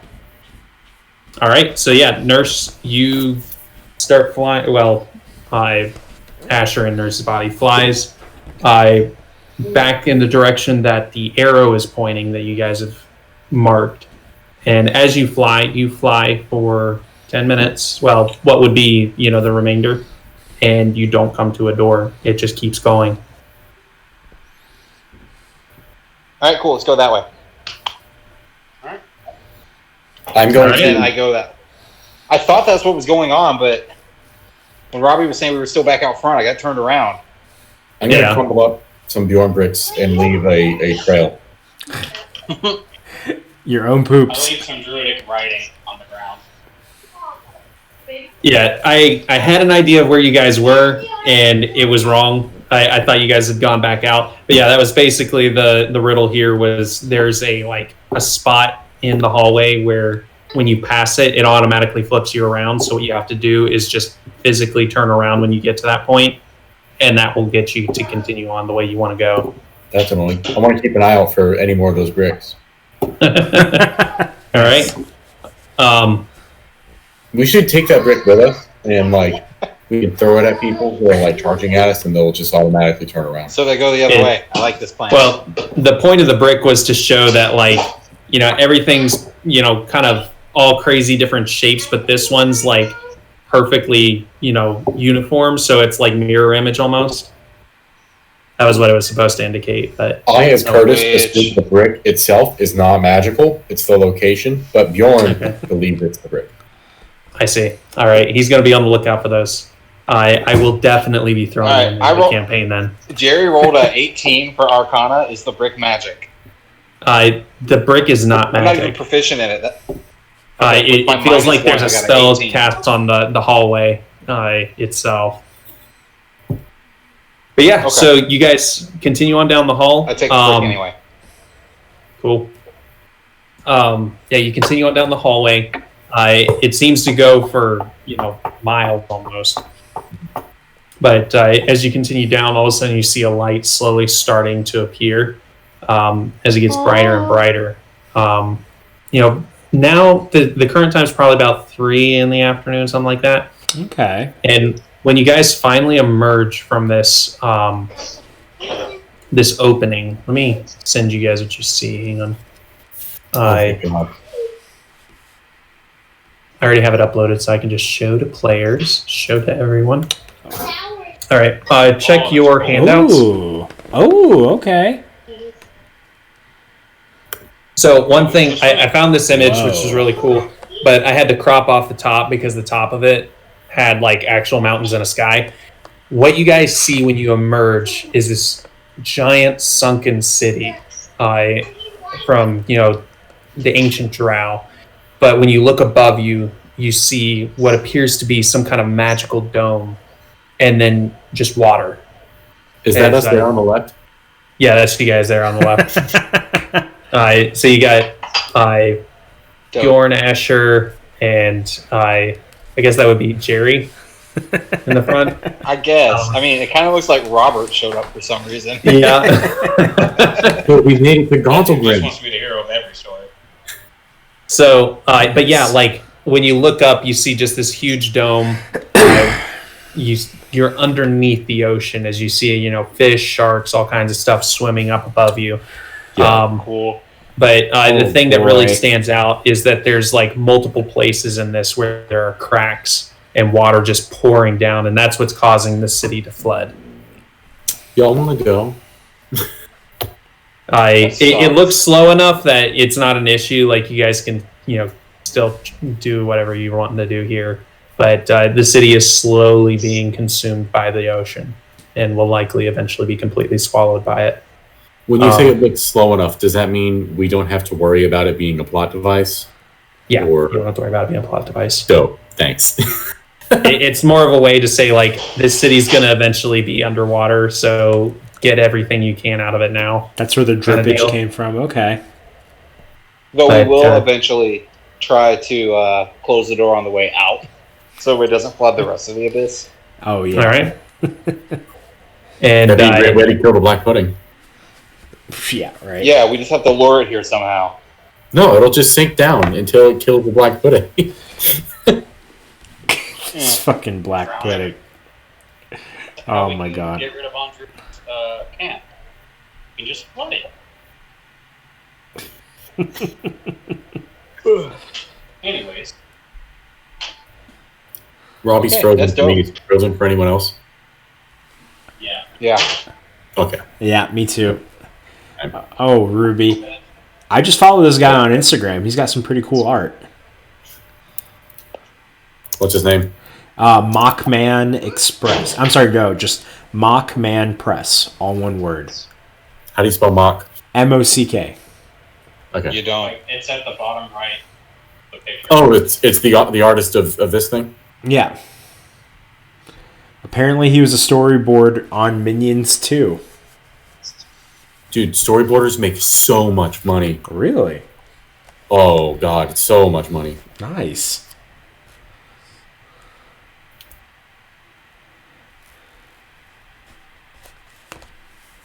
Poor Ruby. Oh, boy. Wait, did he post something? You froze. Oh, you did that. Okay. Did you guys see my image there that I posted? Yeah. Is that what you guys were picturing? Oh, let me look. Yeah, that's what I was picturing. I was like definitely Like struggling. you fly there. out and it just Yeah. spits you back out. I thought it was like a loop, not you're getting flipped around. Oh, no. I thought it was flippage, but then I got confused when we were not where we thought we were. Yeah, it was tough to picture all that.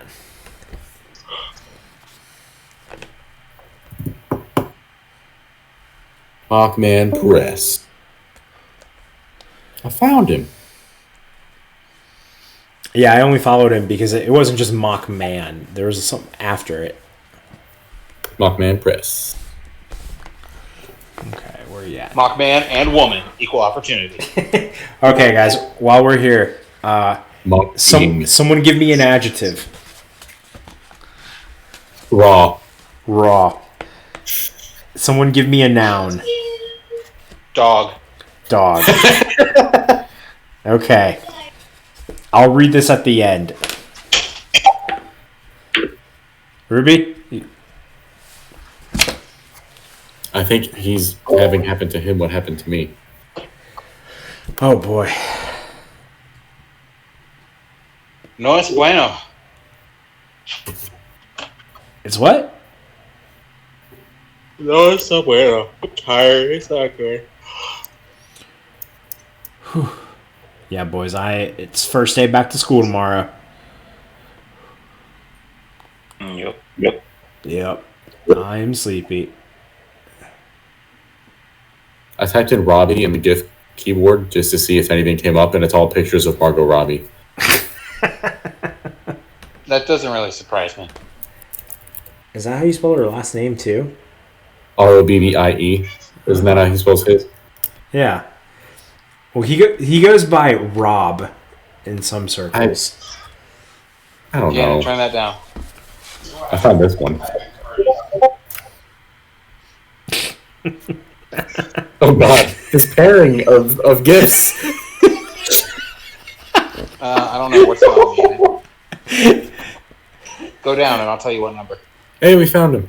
Hey, Ruby. Hey, I don't know what's going Go on down to with 10. Gannon. my Down to internet. 10. All Oh God, we lost him again. Oh, boy. He's just gone for good. Go on for Vinny. Wait, it that's just requires me to be on. Okay, that's weird. Anyway, yeah. All of a sudden, my laptop just decided to not connect to the internet anymore. There's probably some kind of like huge DNS issue that's going out on the East Coast. I'm assuming Atlanta's probably gone down, so that's why you and I are being affected. I feel like Falcon and Dylan would be affected by it because you guys are in Charlotte too, right? Raleigh. We might Raleigh, be closer okay. to whatever it was like for DC. Yeah. But yeah, that's basically it for me tonight. I got everything. So maybe if you want to go ahead and Nice. read your Cool. thing. Y'all ready to go swimming next time? Oh, yeah. Believe it or not, this is not the first time I've had a character that's been under the ocean. in D&D. Okay. Especially with me DMing. Yeah, right? Okay, guys. So, swimming, is that usually an athletics thing? Oh, shit. Yeah, I think like with swimming, you automatically have like a swim speed of 5 feet or something like that. I can't remember the exact rules. You have to have like a specified swim speed to be able to do like normal 30 feet movement. Yeah. But yeah, most people can swim except for Monty. Oh, listen, we resolved that. Yeah, we did. Yeah, we did. That is a high I will never come off of. Okay, guys, here's the Mad Libs, okay? Tools of the Table is the title. Okay, here we go. When you first start playing Q&D, you'll need these turgid things to help you hit the detergent running. The player's Urethra book, the Insulin Master's Guide, the Meatball Manual, and other books also have lots of useful information. Meatball Manual works pretty well. Yeah, right? Dice. You'll need more dice than you can curdle a stick at, but especially D20s. Number 3.14 pencils. Leave your pens in your dong loin. You won't need them here. Snacks are the uvula of every good game of gynecologist offices and dragons.